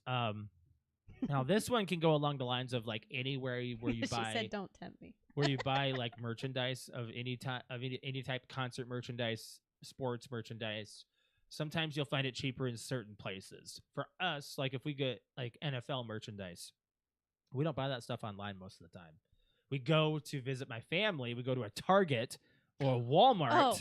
and we get like shirts for like I just remember, half the cost, if remember not the a other quarter of thing. the cost. Yeah. So I will say, if you're able to find good deals on specific things, it's almost too expensive to not shop anymore, to shop around for things and be patient on some stuff. Unless you're going for specific hardware that you know won't drop. Like, for example, you're going to buy the new Series X or you're going to PS5 Pro. We'll get into that here in a minute. You're not going to find a deal on that unless you're like getting Black Friday deals. So I remembered one more. go on. I shop way more now at the dollar store than I ever have in my entire life. And I will tell you what, you can shoo on me all you want. You can find the exact same shit in Target and Walmart and wherever for $1.25. Because inflation, You're hit. not wrong. Inflation hit the Dollar Tree, so it's not $1 anymore. It's $1.25. But I mean, just like the essentials, like you can get like paper, like essentials, Soap, meaning like paper soap, towels. paper towels, Plates. a lot of like all my cleaning. When I do a cleaning run, like a Party supply stuff. run or a supply for a party of any kind, Mhm. I walk out paying $10 or less for 10 items. Like that will last a while. Right. Like there's so much shit there. Especially, I love going to like the really big Dollar Tree, Yeah. like down the street versus like the one that's like down the street here, but the other one, because it's like the super Dollar Tree. You can get like so much more there. But like the one time we didn't go to Dollar Tree, and it was like we went to like a luau or what was it called, like a Hawaiian party or whatever, or whatever.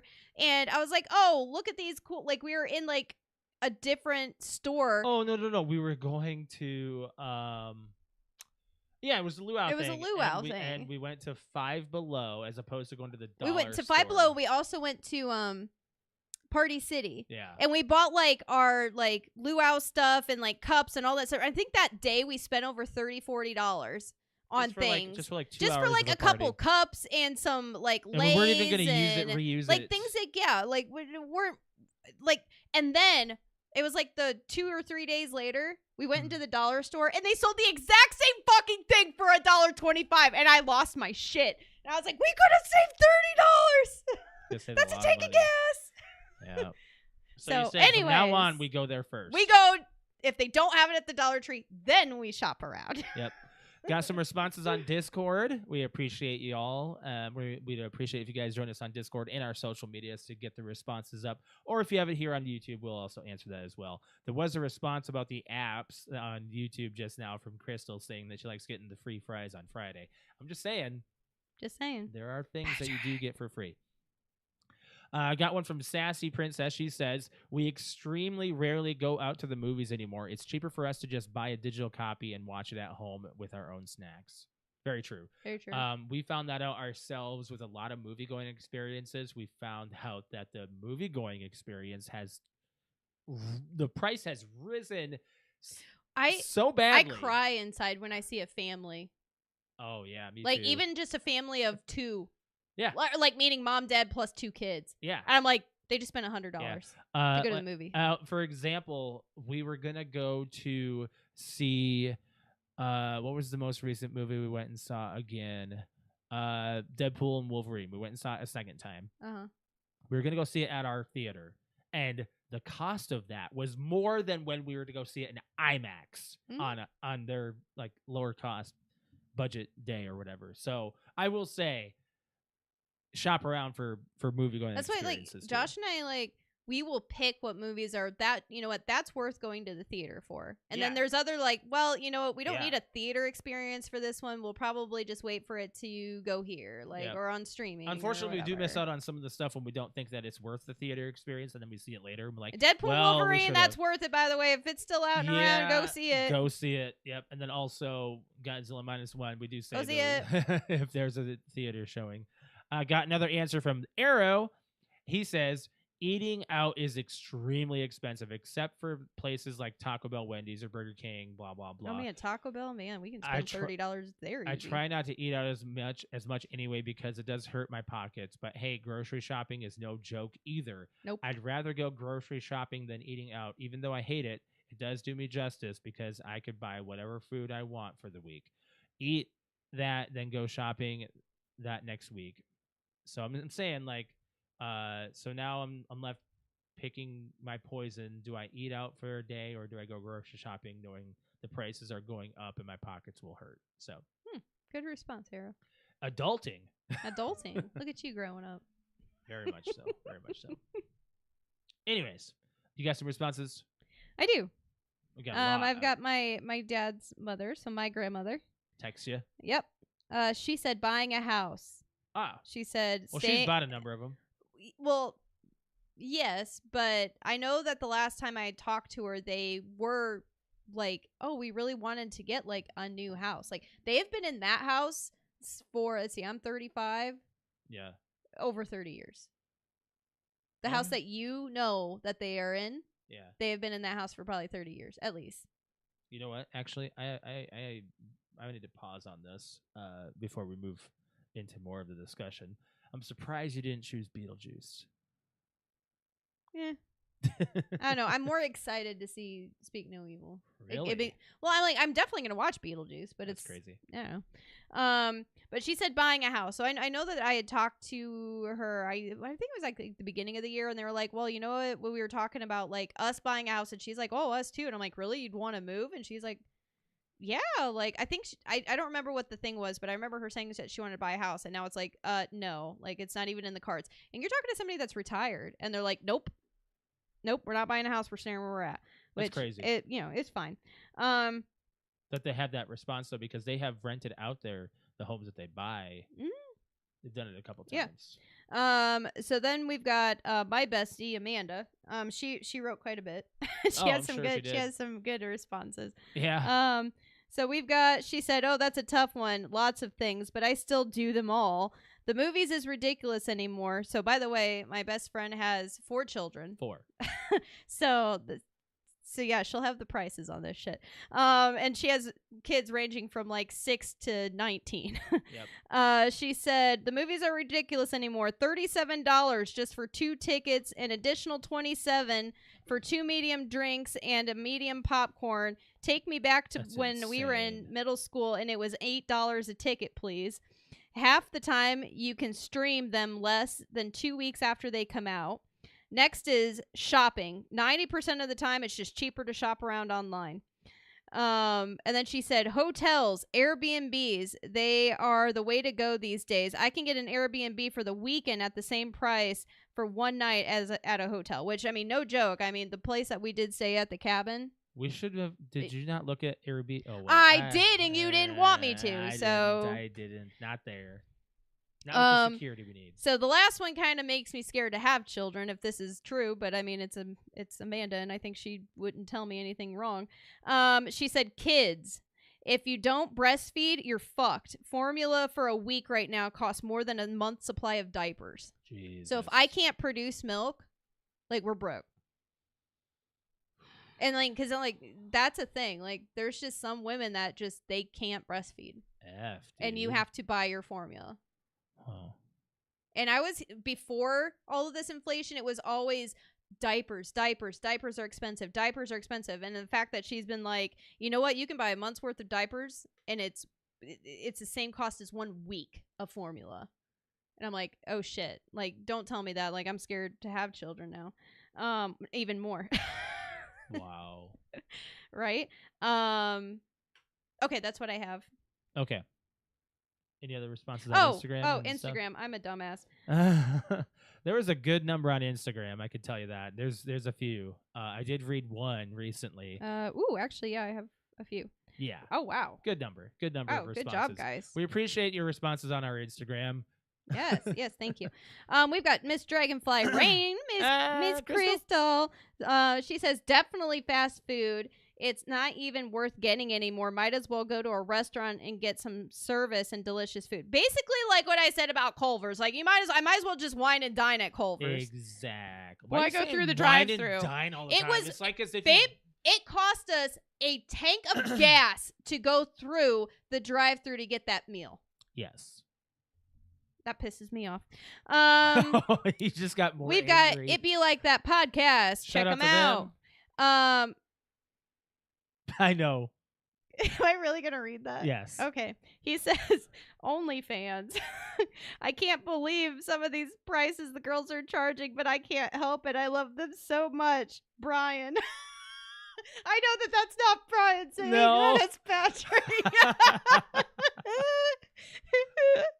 Oh, and then we got Another one from we It got Be another Like one. That. I agree. I also think Raider gear had anything to do with the Raiders. Those assholes make enough money already. I'm done with them. And Okay, let me read this because Alex can't. obviously, this is She's Patrick crying. trying to be Brian and Brian trying to be Patrick.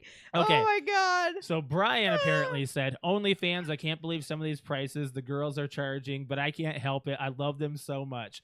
So Patrick responded, said, I agree. I also think Raiders gear and anything to do with the Raiders, those a-holes make enough money already. I'm done with them, and I plan to spend more money on my cats.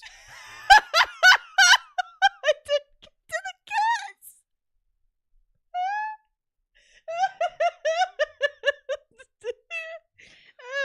So Brian and Oh. Patrick are the hosts of the It Be Like That podcast, as you Please go check them know. out. Check them out. Okay, and then we've got Patrick.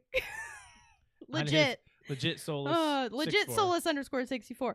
We've got DoorDash and fast food, and Yeah. what I'm doing instead, trying to make things at home still, but I still go out. Old habits, hard to break. Also, Oh, yeah. living in Cali. After this, Alex and I are probably gonna go grab something Oh, for dinner well, yeah, because I it's, know. it's late. and, It's late and we don't feel we're like starving.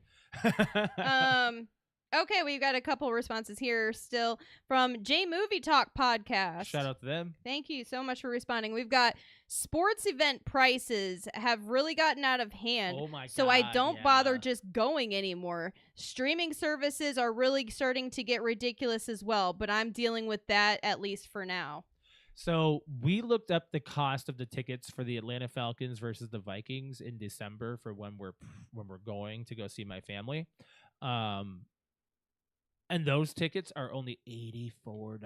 Well, we were having this conversation at work. I think it was yesterday, and some of the girls are. Oh, one of my girlfriends. She wants to go to a rivalry game, though. I know, but she said She's that a Bears fan, right? No, she's a Packers fan, She wants to go to the Bears and Packers game. and she wants. Lions and Packers. She is a Packers fan and wants to go to the Packers Lions game. It's a rivalry in game. In Lambeau. Detroit, because Oh, she's from in Detroit? Yeah, I believe because she's Oh, from. she lives there. She's from Michigan. Okay. And she said those tickets were $320. They're going to be. That's the way it was for us if we were going to go to any rivalry game ourselves. I know, but the other girls Think about were that. looking up their own teams, and everybody was doing an average of $300+ a ticket. Okay, we are the Minnesota Vikings. We're a little different. I know, right? We're very And then you go to unpredictable this year. look up what a Colts ticket is or a Browns ticket, and you're like, Oh, Carolina Panthers tickets are going for dollars. No, I'm not kidding. They gotta make some dollars money somehow. No. Like you can get legit good seats for $20 at a Carolina Panthers game right now because they're such trash. That's how bad they are. Mm. They want people in there, and they're not doing it. I would go just to go. I would for that. Carolina. Let's just go to a Carolina game. Just, Sure. Yeah. Let's figure it out. We've got the Terrible Tier podcast. Shout out to them. I can't say one thing, but tech in general, it just keeps growing fast and constantly gets more expensive. I want to get a new camera, but those things are just ridiculous for what they do. We have been wanting to get a DSLR for our streaming for a very long time. Oh yeah. I've been wanting one. By We the want a time fucking computer. We've been trying to do we that for wanted to like get a new 5 computer years. for like 5 years. Yeah, I've been complaining about my computer consistently, and I It's definitely, you know what we're gonna do? Oh no, never mind. We can't. I was like, you know what we're gonna do? We're gonna go all work. Oh my god, what's the movie where they the printer Office Space on it? And I was like, oh no, because it's gonna be my computer. We want to keep it. Never mind. Because you and I want to stream together. Yes. I just have to take all of everything that's like clogging it up, like all my podcasting or not, my video editing and stuff. Take all that out, and this will probably run like an A-OK computer. It won't run amazingly, but it'll run okay. Jersey Comic Crew podcast. Shout out to those guys. Sports tickets in general. The experience on TV is now better than just going to the game. So you and I went to go see SummerSlam for the first time. We got to go to a wrestling experience. We have no announcers. All you get is like what's like coming up off of the screen and what is coming out. Like who's coming out, I should say. You don't get any like backstory really. Where our experience was we didn't get a lot of backstory. We just knew the matches. We knew what was going to happen. And then people came out, and that's it. And we got the ringing of the bell and the announcing. We didn't get anything extra for our tickets. Like being there wasn't anything else but the experience. Everyone else got on TV. So yeah, I will say that going to those things and doing those events is different. It is like it's about the way experience different. and being in like around other fans and that, but like not being able to have anything extra like a pre-show or a few matches like off to the side like we hear about all the time was kind of like, really, that's it? Yeah. We are planning on going to the Rumble in Indy, so that's going to be a fun time. We're going to have a good time with that. But we're planning on getting a little bit better seats. Before we get into our major topic, I do want to talk about as to why we brought this expensive topic up, because Sony unveiled the PlayStation 5 Pro with the price and launch date and their specs. Now, I'm not going to go into detail on the specs. The launch date and the price is what I'm going to talk about, and I'm going to talk about the cost of the freaking console versus the cost of everything else these days. So, the PlayStation 5 Pro just got unveiled, and it's coming out November 7th. It's going to be $699.99. $700. I thought it was $799. No. $699? I'm not done. Oh, okay. So, it will have no disk drive. Oh, that's right. You have to pay extra for that. The disk drive will cost $80. So that's where that comes in. Yep. Plus taxes. So that's where the console will cost $800 in the States if you want a disk drive plus taxes. That's not including the global prices in Japan and Europe. Those are already $800 on their own. Sony, what are you doing? Read the room. I don't understand it. I'll get to my point as to why they might be doing this here in a sec. But let's talk about inflation and the levels of the consoles and their cost. So in 1995, the PlayStation 1 came out at $299. All right, cost. It seemed like a lot in the 90s. You know, everyone was like, "Oh, you got a PlayStation 1." That's because in today's day and age, it would be $600. So that kind of gives you like the, oh, okay, so you have an expensive console. PlayStation 2 came out, $2,299. All right, cost today for inflation $546. So a little bit more of a you can afford that. The PlayStation 3, the ungodly cost in 2006 when it came out, $600. Cost for inflation, if it adjusted, $934. Good God. The PlayStation 4 launched in 2013 at $399. Cost of inflation, $533. So we're seeing that Sony just isn't understanding. They're not reading the room, man. They're not getting it. Here are other major consoles and their comparison. Nintendo has been notorious for being so low on their cost, but if you go with the cost of living, some of the stuff might have seemed a little pricey. Like the NES, when it came out in 1985, cost $179 US. Cost for inflation, $520. Yeah, that's a That's well. a I little mean, bit much. think of also the technology and the bang of everything and the availability Right, of parts and right. yeah. So I mean, I get that though. Sega Genesis came out in 1989. $189 in Ooh. 1989. Yeah. Okay, $481 cost of inflation. Again, same thing. Very old technology. The Super Nintendo came out in 1991. Was $199. Decent. 456 cost of inflation, which that's okay. I feel like that's okay. pretty reasonable. That's pretty reasonable for a Yeah. console these days. It's around 300. So the Dreamcast came out in 1998 at $199. Really? Yeah, that was a cheap price. Yeah. Cost of Well, I inflation mean, it's now. the Dreamcast. The Dreamcast was amazing. People don't understand how good the Dreamcast was going to be. The PlayStation just beat it out because the Dreamcast did not have a DVD drive. That is the only reason. That it's yeah. Other you're than right. that, the Sega Dreamcast had a great library, had a okay controller, it was ahead of its time. Cost of inflation today, $372. Good, yeah.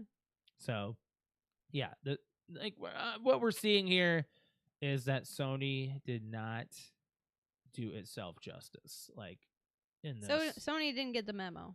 and from what I've seen, like I don't care about the specs. I'm a visual person.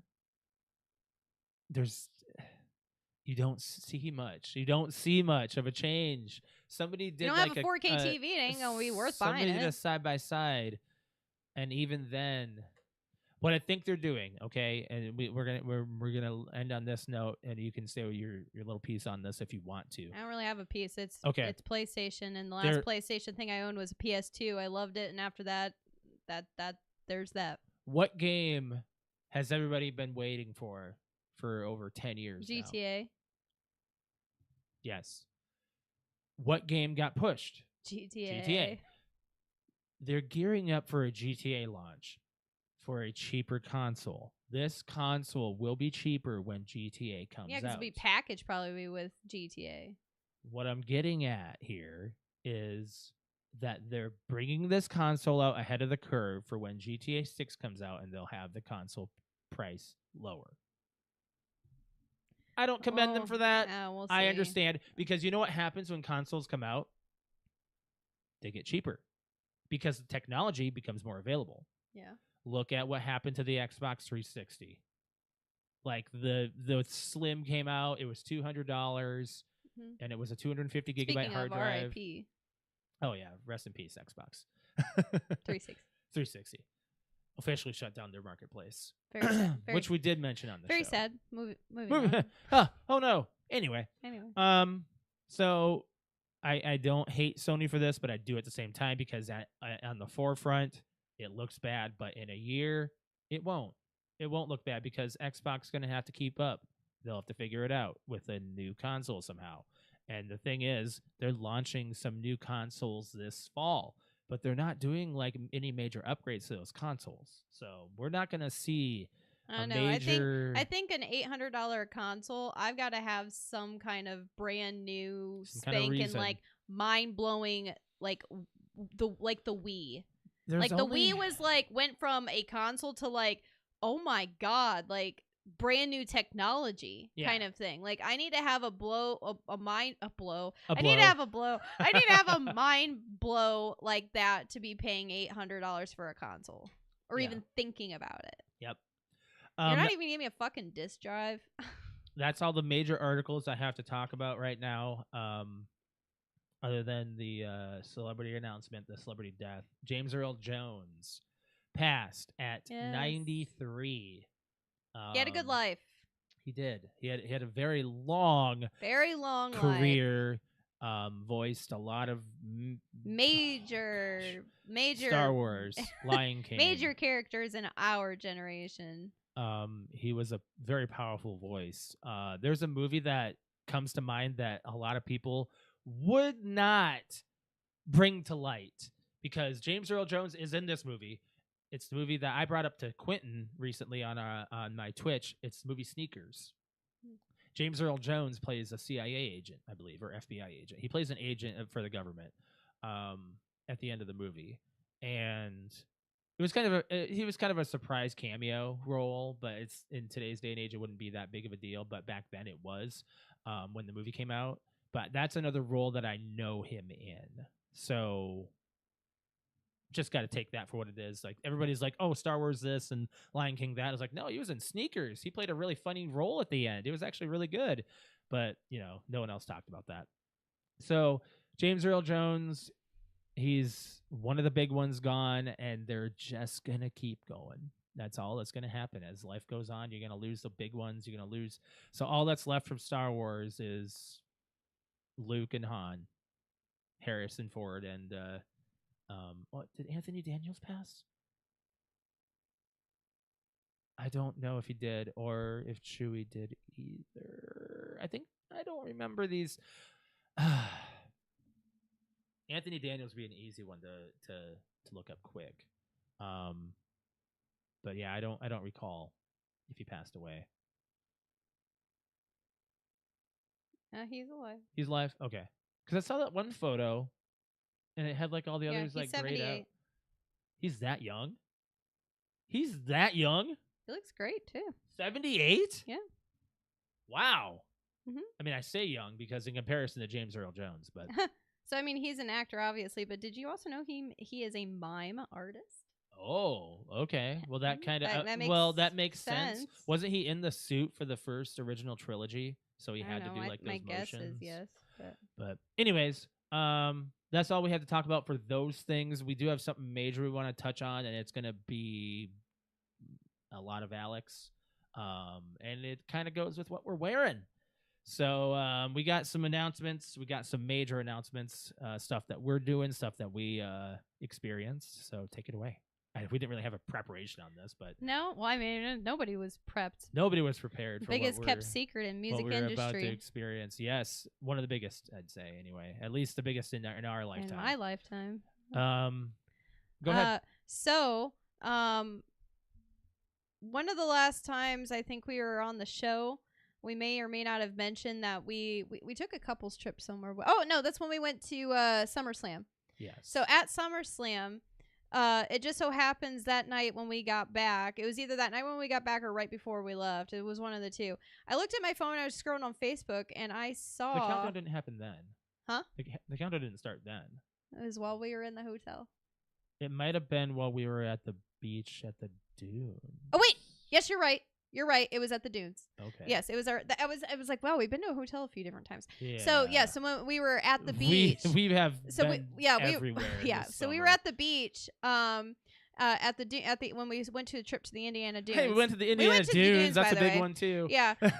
We did that for the first time. So it was like that Saturday night we were in the hotel, and I was just scrolling on Facebook, and I passed by Linkin Park, and I see a countdown.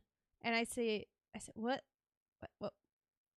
the hell? I'm like, Linkin Park, like other than just like it was 100. It was 100 hours. Yeah, 100-hour countdown, and it had only been like a few hours in when I caught it. And other than just like releasing paper cuts and a couple things here and there, like they haven't, and then the single Lost. Other than that, there's been no like real true new activity for Linkin Park in the last 7 years. And so I was like, what the hell is this? So I clicked on it, and it took me to linkinpark.com, so their website, which was basically absolutely nothing. It was literally just a video on there. You couldn't do anything else, and it just was playing a stream from a YouTube that was a countdown from 100 hours. No context at all, just a countdown. So there was so much speculation for those 100 hours, which would have ended on a Wednesday afternoon at 2 p.m. So the 2:15. The speculation was, is it a new album? Is there a new singer? Are they going on tour? Like, are they making new music? Are they getting back together? Like there were so many different... Like, the internet went crazy. And I was just waiting, like, it's probably going to leak. Well, for those 100 hours, nothing leaked. Well, what happened at that 100 hours is Alex didn't sleep for 2 days prior to that, and was having severe nightmares and like anxiety attacks, and like I was horrible, and especially the night before. And then that Wednesday at 2:15, I go outside in the car, and I was at a restaurant. I go outside to have some private time to watch the last few minutes, and at the 100-hour countdown, it gets to 0, and the screen goes like a fun glitchy thing. It flashed a 9.5, I believe, it flashed like 9.5. Very, very, very, like you really had to look to find it. Yeah. And then all of a sudden, it started counting up. So, and another 100 hours later was the it came out. Basically, they made a post that said, be a part of something 9.5.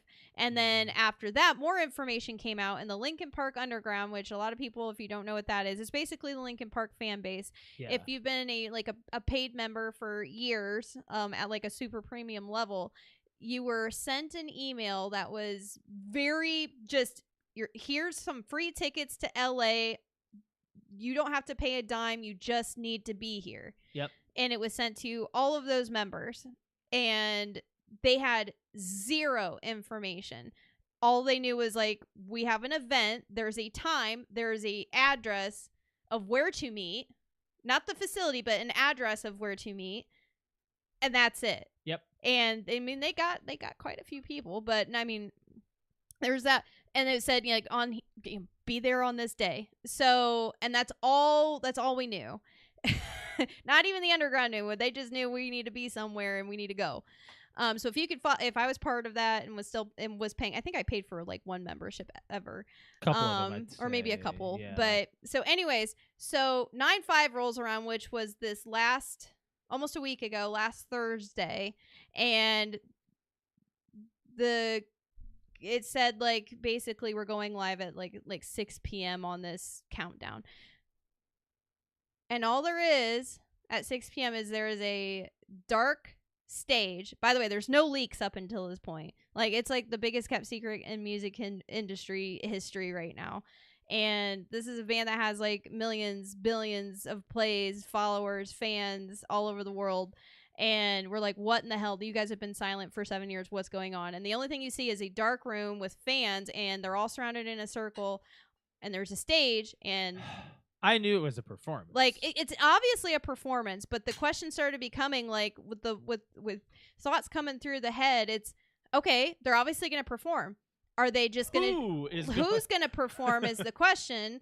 Yeah. And my inner thoughts said it was going to be, they're going to do another performance with maybe some new music, and they're just going to have guest singers.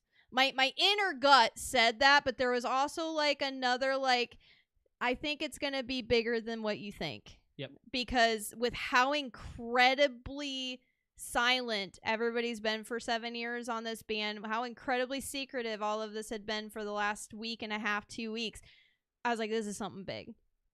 Sure enough, lights come on. Everybody starts getting on stage. You see Mike. You see Joe was a big one for me. You see Phoenix. And then all of a sudden you see a drummer, and I'm like, that's not Rob, which is the drummer. Yeah.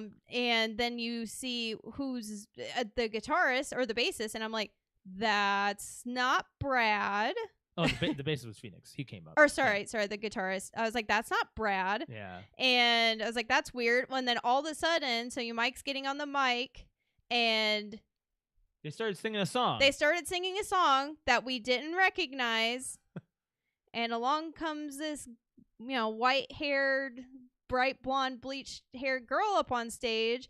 And I was like, okay, all right. So they are doing, like, my feeling, my gut definitely went to, okay, they're having a session, like somebody's just on stage with them. They're having guests. It's a fun thing, just like when Chester died and they did a big performance with a bunch of their singing friends, like from other bands. I was like, okay, that's exactly what I thought it was. So obviously I went to the internet right away, and he's like, hi guys, I'm Mike. This is, and then introduces the band, and then said, and this is Emily, and the role of Chester Bennington today will be played by, and then looks like, points to the crowd and said, all of you. And I'm like, okay, so this is just like another celebration thing, like not a big deal. So they play a couple songs. One's a new song, and the first song was a new song, and I'm like, that's new.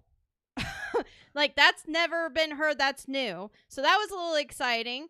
And then everyone's super confused. I'm watching the comments. Everyone's flipping out. We don't know what's going on. Couple songs goes by, and basically there's still no real confirmation about who she is, other than he says, this is Emily Armstrong, or this is Emily blah, blah, blah. Doesn't necessarily say, this is our new singer. He doesn't say that out loud. She just keeps, I'm waiting for her to get off stage and somebody else to get on. Yeah. And she just stays on, and then she starts actually singing like legit, like old Linkin Park, new Linkin Park, and I start understanding very, very, very quickly. I think it was by the second or third song, and she starts singing Chester's parts, and she's screaming, and she's singing, and she's screaming, and she's singing, and holy shit, she sounds really good. And then it just, like, I think Josh probably saw it, but like, it like hit me with a pound of bricks and was like, she's the singer. Like that. Yeah. This is it. This Now, is new. Now, Alex's reaction was emotional because Extremely. you never thought you'd see this band perform live again. Ever. B, this band or these songs performed by this band. Ever again. And C, you never thought that you would hear something come out of somebody that felt at least somewhat right. Ever. Now, there's been so many TikToks and so many people doing there's so many people that people have, like, so many videos people have sent me and been like, oh, this person should totally like try out for Linkin Park, and he sounds so much like Chester, and then, or even this girl, and all this other, like, there's been so many rumors about like a new person, and I'm like, people send me things and I listen to it and I'm like, yeah, you know what, this person you're sending me, they're doing one or two songs, and yeah, they sound good, but has it hit me in the gut? No. Yeah, they sound good, does. but have they reached my soul? Have they There was tickled one. a little something? There were No. two. There were two people who were close. One of them was Danny from Ashes to New. Danny was close only because he was trying. He was trying and he was having fun with it, and I was like, but had I ever thought about him standing in? No. And then I couldn't see it. And then there's that one singer from, I think it was A Day to Remember, or it might be oh my God, it starts with an M, has an M in it. It's White. Yes, it's I don't remember the name, but that singer sounded really close. Yes, he too. sounded very good. Motionless in White. Motionless in White. Thank you. Motionless in White. Yeah, he sounds really good that too. One was very but again, close. Literally was like, I had like this entirely. I've had a very strong cement wall in front of another cement wall in front of like 100 more for people like this, and I was like very strong. Like, I was like, I don't want somebody knocking that down. I'm not ready for it yet. Even if I tried to accept it, the only time I smiled was when Danny Case from Ashes to New sang, but that was only because I knew it was for fun. It wasn't like somebody saying like, oh my God, he's gonna go join Linkin Park kind of thing. I was just like, no, he's just having fun with it. And even him was like trying to sing Giving Up, and he just made a really funny video, and he sounds great. He really does. Yeah. And there were plenty of posers, as I can say, but there's more to it. The He's chemistry behind the scenes is also what happened. So what happened was, there's also an interview you can watch that they did with Apple, and you can find it right on their YouTube page. They actually did a full interview with the band, everyone that's standing in this photo that we're showing on the YouTube. They did a full interview, and you got to understand how they came together. It wasn't just, oh, does she sound... They weren't doing tryouts. Like, a lot of people were assuming it was how they spent their time together. Yeah, it was how they enjoyed. If anybody is going to criticize it, for one, I am critical of things that change. I am critical of change more than Alex. I hate change. Change kills me inside. This is a big change, and I have accepted this faster than I've accepted losing a good friend. Something like that. Yeah, this certain things, like, how people just see articles, they see things, and they make opinions quickly before they actually know the information. And I think there's two things, people, before you make a very straight, like, or if you're having trouble making a decision on your emotions and whatnot, two big things to watch back to back to help you with that is watch that hour and 15-minute live performance from last Thursday. Watch it. It's not going to be up forever. Watch it from start to finish, and then watch the hour-long interview that was done the day after. Well, it was done the day before, but they put it out the day after. Or yes, it was done the day before those two things will answer a lot of questions. Yep, a lot, and it will help ease a lot of hearing it from their mouths how this came to be. They have very, very clearly said this is not a replacement. Linkin Park from the beginning has been known to be an extremely innovative, pushing the bar to the next level band. Mike himself has a song on the album 1,000 Suns where there is a line in a song that says everybody wants the next thing to be just like the first, and he's not wrong. He's not wrong. A lot of people, when bands go and try different sounds or different lyrics or different music types, or they change change their sound entirely, do like anything like that, a lot of bands risk doing that and stepping out of their sound because it doesn't sound like them, quote unquote. Linkin Park has done that since the beginning. Yep. Yes, they always have their sound, but like they've done that with every album. For every album cover, every album, they have changed their logo. They have said, we are innovative, we're moving on, we're going to the next thing. And so for them, it's not like it was a year after Chester died. It's not like it was even 5 years after Chester died. And it wasn't even like they were trying to get the band back together and trying to build it. This just, if you watch the interview, they literally tell you this happened by a happy accident, basically. Yeah, they said like while they were doing the sessions with Emily, and they had realized that we want to bring her back and we want to do more. We want to do this again. We're having and a it good was time. Just like we're just it. Sitting down with some, like they just grabbed some singers and some other people, wrote some music, and like literally they just called them sessions. We're not making an album. We're not getting the band back together. We're just doing what we like doing, which was, and how we express our feelings, which was through music. And they just found people. They have known Emily apparently for many years, and they said, hey, can you come in and just do some recordings with us? She even said on the interview, like, when they wrote a song and together and they were recording it, she figured, oh, well, if they're making an album, I'll probably just be like asked to be like a feature on the album. She had never in a million years would have thought she would be in the place that she is now. And I think it was Brad says in the interview, Brad or Joe, I think it was Joe actually, said it wasn't until like when we realized, okay, I think we found somebody. We got something here. Was apparently Mike asked Emily to, hey, can you scream for me real quick? Oh yeah, Joe was immediately impressed. Joe and Mike literally were like mind blown and said, okay, like do that again.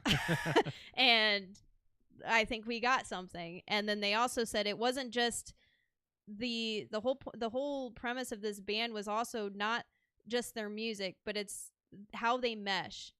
It's a family. It's how they get along. Like they can't just grab somebody off the streets and say, hey, you sound good. Can you be in Linkin Park? It was, how do these people get along? How do they mesh together like a family and support each other? And apparently, and I'll trust them because, I mean, they were a band and they are a band. They have been a band for over 20 years. Yeah. They said she's it. They said and it's not just her, but it's also the drummer. They apparently all mesh. And the drummer's he's not just a drummer. He's a producer. Knows the guitar. He knows the piano. Like he's actually a music producer. Yeah. And he's been around the block. So it's like, the weird thing about everything is that Emily is a year older than Josh. Yeah. Which means basically it's easier to say Emily is our age, and she started a band when she was in she's been doing music since she was 16, 17 years old. When we met, actually. When we met, Emily started making music and has been a fan of Linkin Park. And it's like basically us as if like Josh in high school was in a band. And it feels almost as if like Mike comes up to Josh and goes, "Hey, you want to be the next lead singer of Linkin Park, by the way?" Yeah, like, right.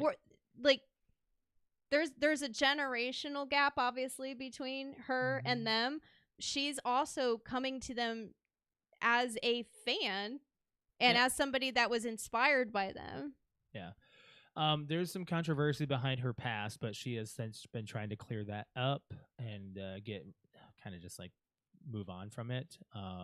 Not everybody's going to come in a crystal angel, that's for sure. No. There's plenty of things that people are like, I would rather I've made a mistake. I'd like to move on from there. So there's that's still going on.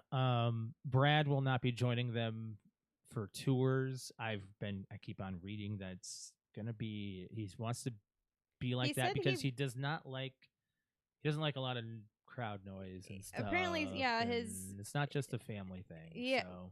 I read something today on their Discord that somebody asked and Mike responded to him and said, you know, is Brad just gone for this tour and or is it all of 2025? And he responded by saying like, as of right now, that's the plan, and said he is not saying that he's not a part of the band. He does way more and enjoys more work and makes the music and everything we saw in the interview that he was laughing about. Yeah. I did the chord therapy. He likes the behind the scenes. He doesn't want to be out front anymore. Yeah, and I mean, people change. He has generalized anxiety. Oh, yeah. He wears those headphones for a reason. Right. It's a comfort thing. Yeah. So the only one that hurts is Rob, the drummer is not returning, and that is official. Yep. That's 100%. And apparently it's just that decision was made in the last 2 to 3 years. Mm-hmm. And it was just conversations with the band and conversations with Mike. And there's not really a whole lot of depth to it. The only thing I can say if I were to speak for him is that the moment Chester died, I don't think I heard a word, a tweet, a post, and I still haven't in 7 years from Rob. And all I can say is he's gone. He off the map. I don't think he can. I don't think he could. He could. Mm-mm. I think the rest of them, the people that are there, have said this is what we need to do to move on and move forward and accept things, and this is how we also grieve and how we've always. This is how Linkin Park has always pushed their feelings is through their music. Yep. And Mike, within weeks of Chester dying, was writing music. Mm-hmm. Like that's what he did to cope. Everybody copes differently, and if I were to take a guess, it's Rob's just taking it. I don't think he could come back for those reasons. Yeah, which is perfectly. I respect that. With the performance, they did announce that there is a new album. Yeah, not only did they come out and do this performance, they did all these at announcements. The very end, they answered literally everybody's question, which is yes to like anything that you were predicting at all is a yes. Yep. He said there's a new album, there's a new single, there's a new tour, there's a new singer, there's a new drummer. Like, did I miss anything? No, I don't think so. Yeah, that there's just new everything. So and they're you titling, immediately went to like their Linkin Park. Literally as soon as he said that, and he said, and everything's available right now. And it was like, as soon as he said that, I went to linkinpark.com, everything came up, and I was like, oh my God, there's fucking tour dates. And the first thing I did was like, saw that there were 6 dates, and they're doing what's called, their album is called From Zero, which if people don't know, a lot of people don't know, but the Linkin Park, before they were Linkin Park, their band was Zero. Spelt differently, though. Spelled Zero. Spelled with an X. Yeah. So hardcore. Spelled with an X. So, but that was Linkin Park before they were Linkin Park. They were called Zero. And just the fact that they're naming this album From Zero, like, made it for me even easier for me to accept, because I'm like, I didn't even need an explanation. The fact that they said it was titled From Zero, I went up, like, being a hardcore Linkin Park fan, I was like, I know 100% why you named the album that. Yeah. And like, it just makes it easier to easier to accept. And then so I go on and I see that there's 6 tour dates for their what's called their From Zero World Tour. And then Alex gets this wild idea, and today, as we speak, we have officially gotten these plans laid out. Yes. So, what is it? In what's today? Today is Wednesday, recording Wednesday. Thursday, Friday, Saturday. In 3 days, Josh and I are getting in a car and driving 10 hours to New York City. Yep. And we are going to go to the Linkin Park concert. We have tickets. Sold out. Which are completely sold out. You got tickets within I got hour tickets. they became public? Yes. I was a very You were very It was upset. a very emotional. That was step one, was tickets. Step one was like, if the tickets are affordable, it was a lot. This trip in my head, like literally, as he said, there is a. As soon as Mike said there was a new tour, and I saw that there was either go to Cali in 4 or 5 days, I'm like, that can't happen. As much as I'd love to, but it's also in LA. So sorry, Patrick Crystal, it's nowhere near you anyway, or else you probably would have tried to go out there too.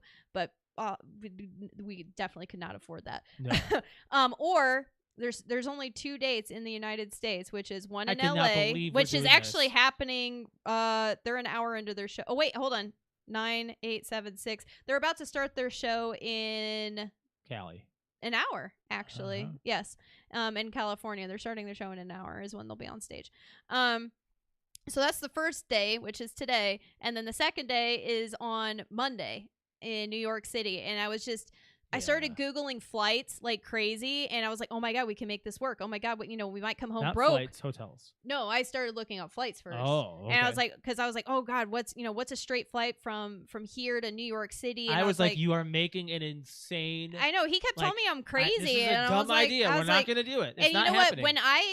When She last set her mind to concert that Linkin Park did was the tribute concert to Chester, and the moment tickets went on sale, if I had the limit on my credit card, if it was higher, we would have been there. Like, that's how much I am so hardcore into this band. I don't care if I would have gone bankrupt. I was like, nope, we are buying tickets and we're going. But for one, they were sold out within like just as quickly, and for two, like, we didn't have that kind of money or even a limit to think about to try to go. Yep. So this time I was like, something in my gut was like, you know what, if you can get tickets, what's the worst thing that can happen? You can't get the time off, things fall through and you just can't go, you resell the tickets. Like, that was in my head, worst case scenario. And I'm like, and you know what? And I would feel fine as long as I at least got the tickets in my hands. So you were about to give up, but then I got them in my cart. So you kept going, and then you eventually got 2. I eventually got 2 tickets. And then it really started to get real that I got the tickets, and I was like, whoa, I got it. Okay, well, now I need to look. So then I start looking, and I was like, oh, you got the tickets. I immediately went to the request off. Well, yeah, we got the tickets, and we both signed on to our work computers and asked for the time off right away because it was only 9 days away. 9 days at the from time. the request. So I am immediately flipping out. I'm like, there's no way I'm getting this off. There's no way. There's no chance. It's not happening because it's too early and there's too much going on at work. Not for me, but everyone else around me. I haven't is had busy. like a good last minute like asking things off either. I've never. But done I this. also have a very much more flexible way of getting around that at work. So I wasn't concerned about me. I was more concerned about him. But today Josh officially is he I got got the time off. Shout out to my manager if she ever listens to my show. Right. God, she's awesome. Yeah, you really do have the best boss. I love her. So I started like I'm Googling flights and stuff, and I'm like, okay, flights are not a thing. And I just remember my dad saying like, oh, you can always drive, because I was talking, I was like, man, I don't even know if I can afford to even fly out there. Like, there's no and I was way. like, never in a million years did Josh and I ever think about going to New York City. And I'm like, you know what? I don't even know how far away New York City is. So I Google it and I'm like, 10 hours. oh my God, it's only 10 hours away. Oh boy. And for us, it's like a walk in the park. This was becoming a reality by Sunday night. And I was like, and then I looked at the drive, and it's literally a straight line. Like it's not we're even driving like through Ohio and Pennsylvania. Yeah, and it's and like they're not boom, gonna you're be there. And I crazy. was like, holy shit! I'm like, this is less than when we go to drive to see your parents. I thought this was gonna be like 15, We're still gonna 16 be beat to hours. shit. Oh yeah, we're gonna be beat. But and then I was like, all right, we can drive, no big deal. We have the tickets, check. We can drive, check. We were gonna do one and night. then the next thing was, holy shit! Well, we're definitely not gonna be able to afford a couple nights in New York City at a hotel. These tickets or prices for hotels have got to be ridiculous. As we were talking about, Sure the enough, expensive like stuff. I'm looking at hotels and how far away we are and trying to look and review multiple places, and I'm like, oh my god! Like I just assume New York City and everywhere around there that hotel prices would be absolutely ridiculous, or or for the cheap ones be poorly rated, and we end up in another murder hotel. And sure enough, we did our research, and we're staying on Staten Island for 2 nights. And we're only within 30 minutes of the event, like the arena. We also get free ferry And to we the also Statue of Liberty. Yes, we also get a free ferry and shuttle So we'll to be the doing Statue that of too. Liberty. So, So bucket list of New York City was never. I didn't have that on my bingo No. card of And 2024 ever. never. I didn't even have that thought in my head, and now it's like it's a reality. So yeah. So I want to put this into perspective too. So for Monday, Tuesday, and today, I didn't know I had the time off. So I have been an anxious wreck for 3 days straight. 4 days if you want to count Sunday, but I just it didn't become like actual like I'm not getting this time off. Mm-hmm. Like I was really worried about it. So it was a big deal to get this time off early enough and to afford the plan trip. is we're leaving very early Sunday morning. We're driving 10 hours to Staten Island. We're going to get there and check in to our hotel. And later that evening, my plan is to possibly go to downtown Manhattan, so New York City, and have some pizza with Arrow. One of our the longest follower, longest active follower on my Twitch stream. account. So we're gonna go meet Arrow for the first time. So we're actually pretty stoked about that. He's stoked too. So it's always amazing to meet like fans, especially ones that have been there pretty much since the start. It's a big deal. Yeah, So that'll be fun. And then in the morning on Monday we'll go to Statue of Liberty, and then after that, it says the tour is only 30 minutes, so I'm like, and the concert doesn't start till 7:30. My plan is that we get to the concert arena. The doors don't even open till like 6:30 or 6 or something like that. So 6 o'clock is doors. So, and I'm like, and we have seats. We don't have pit. I'm gonna say it's not like So I'm like, so we have literally the entire day Monday. By the time we get back do from whatever the we ferry, want. it'll be probably like around mid-morning. Mid-morning. So we can basically just choose to, all right, well, let's just figure out what we want to do. So we'll probably see a few sites, go back to the hotel, get ready, go to the concert. And then after the concert, we're probably gonna be wiped emotionally and physically, to be honest. And then I'm gonna be like a ridiculous mess. I hope they let me bring in a box of tissues. And because I might not see the concert, I might just hear it the entire time. Because honestly, last Thursday for the hour and 15-minute performance, I heard the concert and I think I actually watched maybe a full 5 to 10 minutes because my eyes were swollen shut in tears. So. Yeah. But that's not, I didn't need to see. I mean, Linkin Park, I loved because I heard, not because I saw. So, and that was what was important to me anyway. I agree. So, and then, Tuesday morning, as long as we get on the road before noon, we're back by 10. We're back by 10 and in 11 bed. o'clock, yeah. Ready for work on Wednesday. So it's going to be, this is crazy. And then the week after, we're going to go see The Used. Oh my God, which is another. And Plain White Tees. Yeah, we've never seen Plain White Tees. And we've seen The Used once before, and I've been wanting to see them again. And so we got those tickets to get, and that's another concert we're going to be going to. And that's on a Wednesday. So crazy stuff.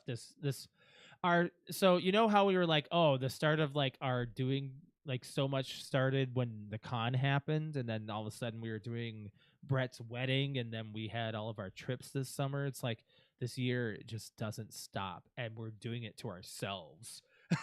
Well, you and I have never in our lives done anything this spontaneous. We've gone east before to DC. This is the when furthest we were east children. Josh and I have ever been. As adults. I mean, Yes. you and him and I have both been to Washington, D.C. And the trip there, but that was in middle school, and we didn't honestly, appreciate that. like, we didn't appreciate it. We were young. I was bored, and I was like, why the hell am I even here? If anything, I'm supposed to be appreciating this. I hated history. You shouldn't do 8th grade trips like that. I don't think they do it anymore. But what we should have done is have those trips while you're like a sophomore. Or a senior. Like a senior trip? Senior trips are big, or you go elsewhere. You go big senior trips. Okay, yeah, sophomore, junior. Like, that would have been better. But, like, 8th grade, I was like...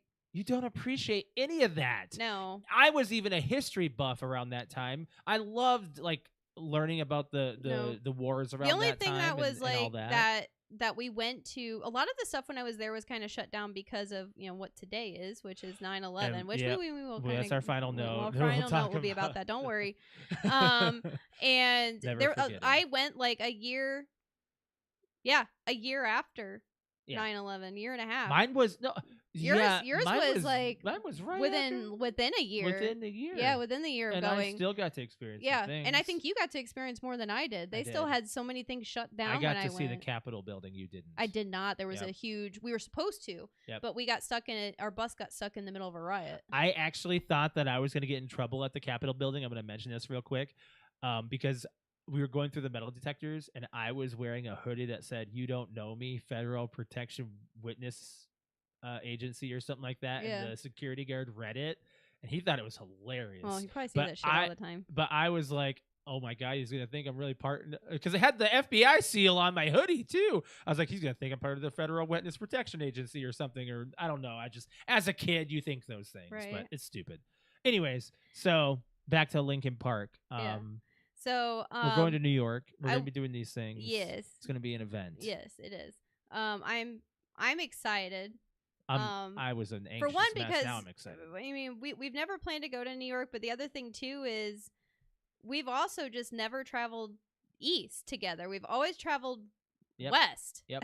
Always, or north. Oh, farthest east we've traveled together. Well, I'm excited to see. So. I'm not just excited about Linkin Park, but I'm also excited to see just some other parts of the United States. Like, Josh and I we know we don't want to stay in Indiana. We know we don't. We want to move somewhere, and I feel like we can't make that decision until we've visited other places, and we see, like, the United States is so big and vast, and I'm like, we need to see other places. We need to visit, and we should probably do these. Hey, you know what else is in a 10-hour radius, and just pick a random. We could eventually do a Florida trip. We could probably just do, like, hey, 10-hour radius, and that's our max. Well, Florida's what? 18? 17. We could depending on where you want to go, it could be like, most people say it's like a 17-hour drive, and I'm like, fuck, man. We can do it. You and I can do it.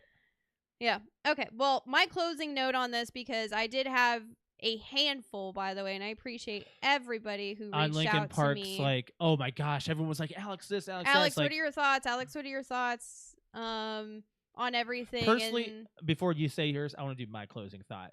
They have evolved since day one to go along with the fans, the times, whatever it is that's like, for some reason, it's always stuck with us. Every time we needed it, they were there for whatever it is. Every album was handwritten for me. I swear to God, it was. They're starting from zero with a new singer, a new lead singer, I should say. The drummer can fill in all the old stuff, and sometimes when a drummer leaves, it kills a band. Korn and Avenged Sevenfold for both of us. Right now, from their music, he sounds great. So I'm it's not one song. I know, but the performance, like, he sounded good. Right. I'm here for it. I'm excited. I'm not gonna give them the negativity that they are getting because I haven't experienced it yet. I don't know what this album's gonna be like. I don't know what they sound like live, not live filtered through a screen. I think that's why you rush to get this, because you want this opinion now. I need. You need. I don't want to say it's closure, but because I've had closure, but it's also like you need to move along. I need to move along with them, and I feel the best way to do that is to. I don't care if we're sitting in the I don't care if our seats are on the floor, and I don't care if our seats are up in the balcony. Like, it's about being there and being there with people that are there for the same reason I am. Yep. Everyone in that in that stadium next Monday is going to be an emotional mess. Everybody in the stadium tonight in LA is an emotional mess. And there are people that are excited. There are people that are thrilled. There are also people that are very upset. having an anxiety attack right now. No, and I'm talking about the probably will. opposite. There are people who are very angry about this. Oh and yeah, I mean, they don't want literally, this. people are torn, and Mhm. but there are bands, plenty of historical, large, popular bands that have moved on from death in the band and have gone on Hawthorne and Heights, done great Avenged things. Sevenfold. Those are two big ones that have moved The Rolling on. Stones, Metallica, are another two really big ones. Pink Floyd is another one. Like those are all super large bands that are still popular today that have moved on and done fine. And my thing is I'm not trying to compare that to them. I'm trying to say I've trusted Linkin Park literally with my life for 22 years. And as in they've helped you. They have helped me, and they have guided me and held my hand through the toughest times I've ever had in my entire life, including after Chester passed. So why would I not trust them now to do the same? Yeah. So until I'm given a reason to not feel that way, that's how I feel. But anyway, so my closing note is I wrote, because I knew a lot of people were going to be asking me my specific opinions about this change in this event. So literally right within minutes after the concert, I got on Facebook and started just almost writing like a diary post about how I was feeling at that time. That hour and 15 minutes was one of the hardest times for me since Chester died. I was in shambles, and I will explain here by reading my post, because these were my exact thoughts at the time and how I felt. So here it is. As a Linkin Park fan from the beginning, this news was very, very difficult for me emotionally and almost physically to get through. I'm crying, I'm shaking, and I can't speak out loud without fully breaking down. But in a weird way, it's a combination of sadness and happiness I've never felt before. I feel my heart heavy, but it's also excited. It's difficult to describe. There's not a bad feeling at all, and I'm 1,000% all in on everything I just heard and saw tonight. 7 years gone, and I still miss him so very much to my core. But I could hear him tonight, though, through not just Emily, but the entire band. If he was here, I strongly believe he would have handpicked her. A new generation of Linkin Park is here, for new and for old fans, and this is how we keep Chester alive. And then I did a hashtag from zero. Because it's not just about the band moving forward, but if the band stops and disintegrates, then what happens to the legend? Right. Legacy dies with that. So this is how they do Chester right. This is how they do Linkin Park bands right. They do this. They move forward, they innovate, they do the same thing they've been doing from zero. Yeah. So, and that's how I feel about it. So we're going to leave on that note saying that we're going to be seeing them on Monday. We're going to have our not live reaction, but we're going to have reactions to their live. We're going to talk about it on our next show, because that'll be in 2 weeks. And then we're going to have a lot of plenty of things to probably talk about as far as our trip goes. So I'm very excited for it, because I was the one that introduced you to Linkin Park, and I'm the one that was the diehard fan. I fell off the past couple of years because I just kind of just moved into other music and just learned about other things, and you kept introducing me to music, like other stuff, and so it's kind of weird and ironic that we're back at this square where Linkin Park is again. We're kind of at zero as well. Yeah. So I think a lot of fans they're on this journey along with the band, and that's a Linkin Park fan for you. Yeah. All right, go ahead and plug your Twitch. All right, if you would like to watch me stream, it's twitch.tv/cute_kitty, KUTE, excuse me, KUT_KITTI. Stream on Friday, Saturday, and Sunday evenings. This Friday and Saturday I will be streaming, but I will not be streaming very late Saturday. I might do an early stream Saturday, regular stream on Friday, and Sunday. Nope. Sorry, I'm in New York City. So. You could do well. Nope, I'm not even gonna say I'm gonna try. Yeah. Just nope. I'm having it off. I'll be in New York We're City. having a vacation. Sorry about you. not a non-staycation. Yes, you guys will hear all about it next Friday, Saturday, and Sunday. Yep. As far as my stream goes, it's twitch.tv/Mr. L. That's MISTERL. You can catch me there on Tuesday, Thursday evening, and Saturday morning. I'll be live on this week, my regular schedule, as I am expecting. Playing some Warzone Resurgence, probably. Keep an eye on with that. And you'll see me live again. I won't be live next Tuesday because I'll be driving back from New York. So that's the plan maybe for we'll that. Play some Dead by Daylight on Friday. Yeah, maybe. And try to invite your coworker. My coworker again. Yeah. Well, we'll have a limited room. Well, I mean, we can still do like how we do, like kind of rolling through, but I think that'd be fun.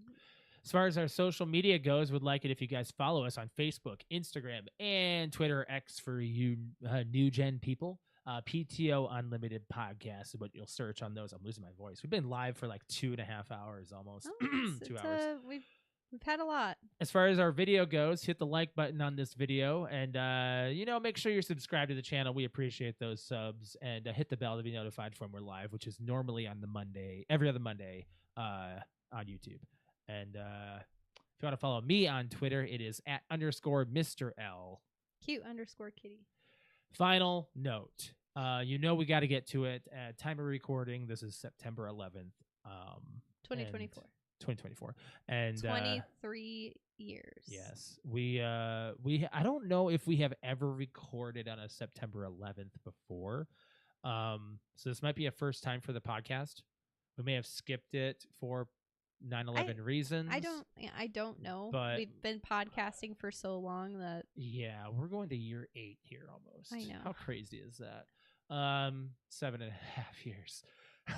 Even though we don't do the show weekly, we still have a lot to get through. I'm very happy doing it bi-weekly. Yeah, but our show. Yeah. Oh, that's both. It's both. Yeah. It really is both. Yeah. Our show is has changed as we've had what we've had. So 9/11. Never forget. We're gonna be going to New York. As ironic as we that are, is. we are going to make a trip to the. I want to try to see where Ground Zero was. Yes. Well, I've looked. We're within 30 minutes from that. Right, but we have to. We're not driving. We'd have to get a cab, or we'd have to Uber, or we'd have to walk. Unless Alex decides to drive and just park and see what. I am not getting in the vehicle in New York.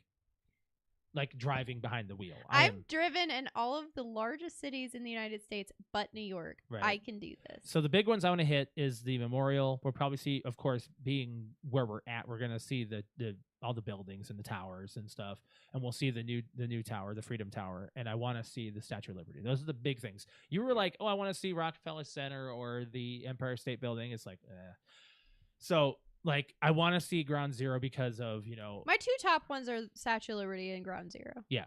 So, I don't know if we ever mentioned our memories of it. You were in 7th grade. I was in 8th grade. We were both in class. Both of us had the TVs on, didn't really know what to think. We were kids.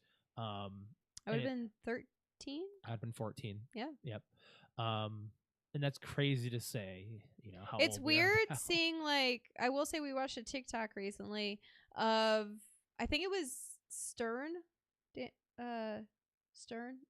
guy, the radio guy. Daniel Stern. No. Is his name Daniel Stern? What's his name? Howard Stern. Howard Stern. We were watching a TikTok and it was Howard Stern was live doing an interview when the towers were struck, and you got to see his reaction as well as a lot of other adults, and at the time they were probably our age that we are now. So they would have a legit proper reaction. So what was so weird was as a 13-year-old, I You saw see all the emotion. I saw the emotion from all the adults and how like they were scared, they were concerned, and as a 13-year-old, like I'm like, I don't know where this is. I don't know the importance of it. I don't. Exactly. Even when they said that it was a terrorist attack, and I'm like, you still as a 13, 14-year-old were like, You what, don't understand what does terrorism what even does that is. mean? No, you Like well, there's yeah, no. Does that back mean then like anyway. I have? But the thing was, is like we weren't in New York, so I was like, so does that mean we have to? Are we concerned? Do we like? I mean, obviously, like it was sad that people are getting hurt, but it was like I didn't understand the gravity of the situation until we watched the Howard Stern, like his live reaction, which if you haven't yet and you were a kid when this happened, I highly suggest you do, because you can actually get in the moment and go, holy shit, well, of course that's what I would think. And his exact reaction was like they stopped it, or someone came in and interrupted his interview with somebody and said, guys, the Sears or the Twin Towers, one of them just got struck by a plane, and they're literally Howard Stern was like, wait, are you kidding? What's going on? What? And then within minutes later another one, and as soon as the other plane hit, you just hear Howard Stern go, we are under an attack. And I never actually, like, when you heard terrorist attack, I didn't like comprehend it, but to hear an adult say we're under an attack, and then after that they say the Pentagon just get hit, and you're like, that's it. Yep, we're under attack. Oh my God. And I'm like, that's where the panic comes in as an adult. You're like, oh my God. Like hearing that phrase brings a different level of gravity to the situation versus being a 13-year-old and being like, I don't get it. Like, I get it. It's sad. But being a 35-year-old and hearing it, and I'm like, if that were to happen right now, Josh and I as mid-30s, would be doing the exact same thing. Holy shit. Like, what's this is happen war. To the economy, what's going to happen? My job. Do we lock the doors? Do we go to the grocery store? Do we... Our neighbors, are they going to become lunatics? I mean, there's a lot of things that would so go much into that goes your through your mind. head now as a mid-30s versus a young teenager of different emotions through it. Like, how incredibly, like, mind-blowing this was when it happened, and you just did not understand that as a young kid. Right. So, and there's some kids that are alive now that they don't understand. They weren't even alive. We talked to your cousin's, I mean, technically wife. my cousin-in-law, she was only a year old when it... Yeah, she would not have even, no memory. she was born in 01. She would have no memory. She has no memory of it. Nope. To live in a post I'm talking to somebody world. on Saturday night who was barely born. When that happens, it's crazy. So it's weird, but yeah, 23 years and my dad missed a paycheck because of this. The paycheck was in the World Trade Center at the time. This is back when digital wasn't as like digital. You were getting paper checks, so it was going through all of their like finances through wherever he was. I don't know where he was getting it from, his school or something. He missed a check, and it was a good amount of money that we were relying on. So it did cause our family turmoil for a brief period, but I didn't know this as a teenager. You don't see those things yet, or you don't focus on those things normally. Nowadays, the kids might be different, but it's all different for each person. So when you think about 9/11 and how to react to those things, nowadays it's just never forget. You look at the videos and you get sorrow, you're sad about the things, but you don't really truly understand the impact that it did cause. Not just the economy, the world. But the world in our country. And like, I just read Dad's... Your dad was my age on 9/11? Jeez.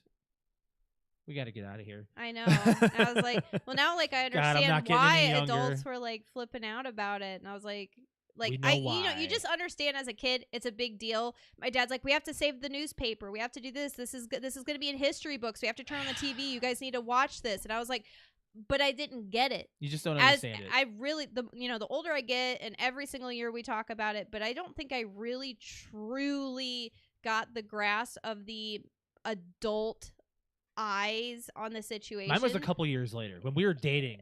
We saw like a remembrance video together on like ABC or something while we were on the phone. For me, it's different impacts, but I feel like this year and seeing like Howard Stern's interview, that Oh. one was what really went, like, I mean, I get the impact. I always have, like, as an adult, but, like, I put it into today's perspective. If you and I were walking downtown Chicago and that shit happened, and then we heard not just, oh my God, down the street, a plane flew into this building, holy shit. Well, and let's just say 9/11's never happened. So that happened, and all of a sudden we just heard people saying that, oh my God, the Pentagon, now the Capitol, now this. And it's like, where do we go? What's going to be next? A nuke? Like, I mean, it causes mass panic. It is. But as a 13-year-old, you don't think about that. Yeah. As a 30-year-old, you're like, Oh. worst case scenario possible. Yeah.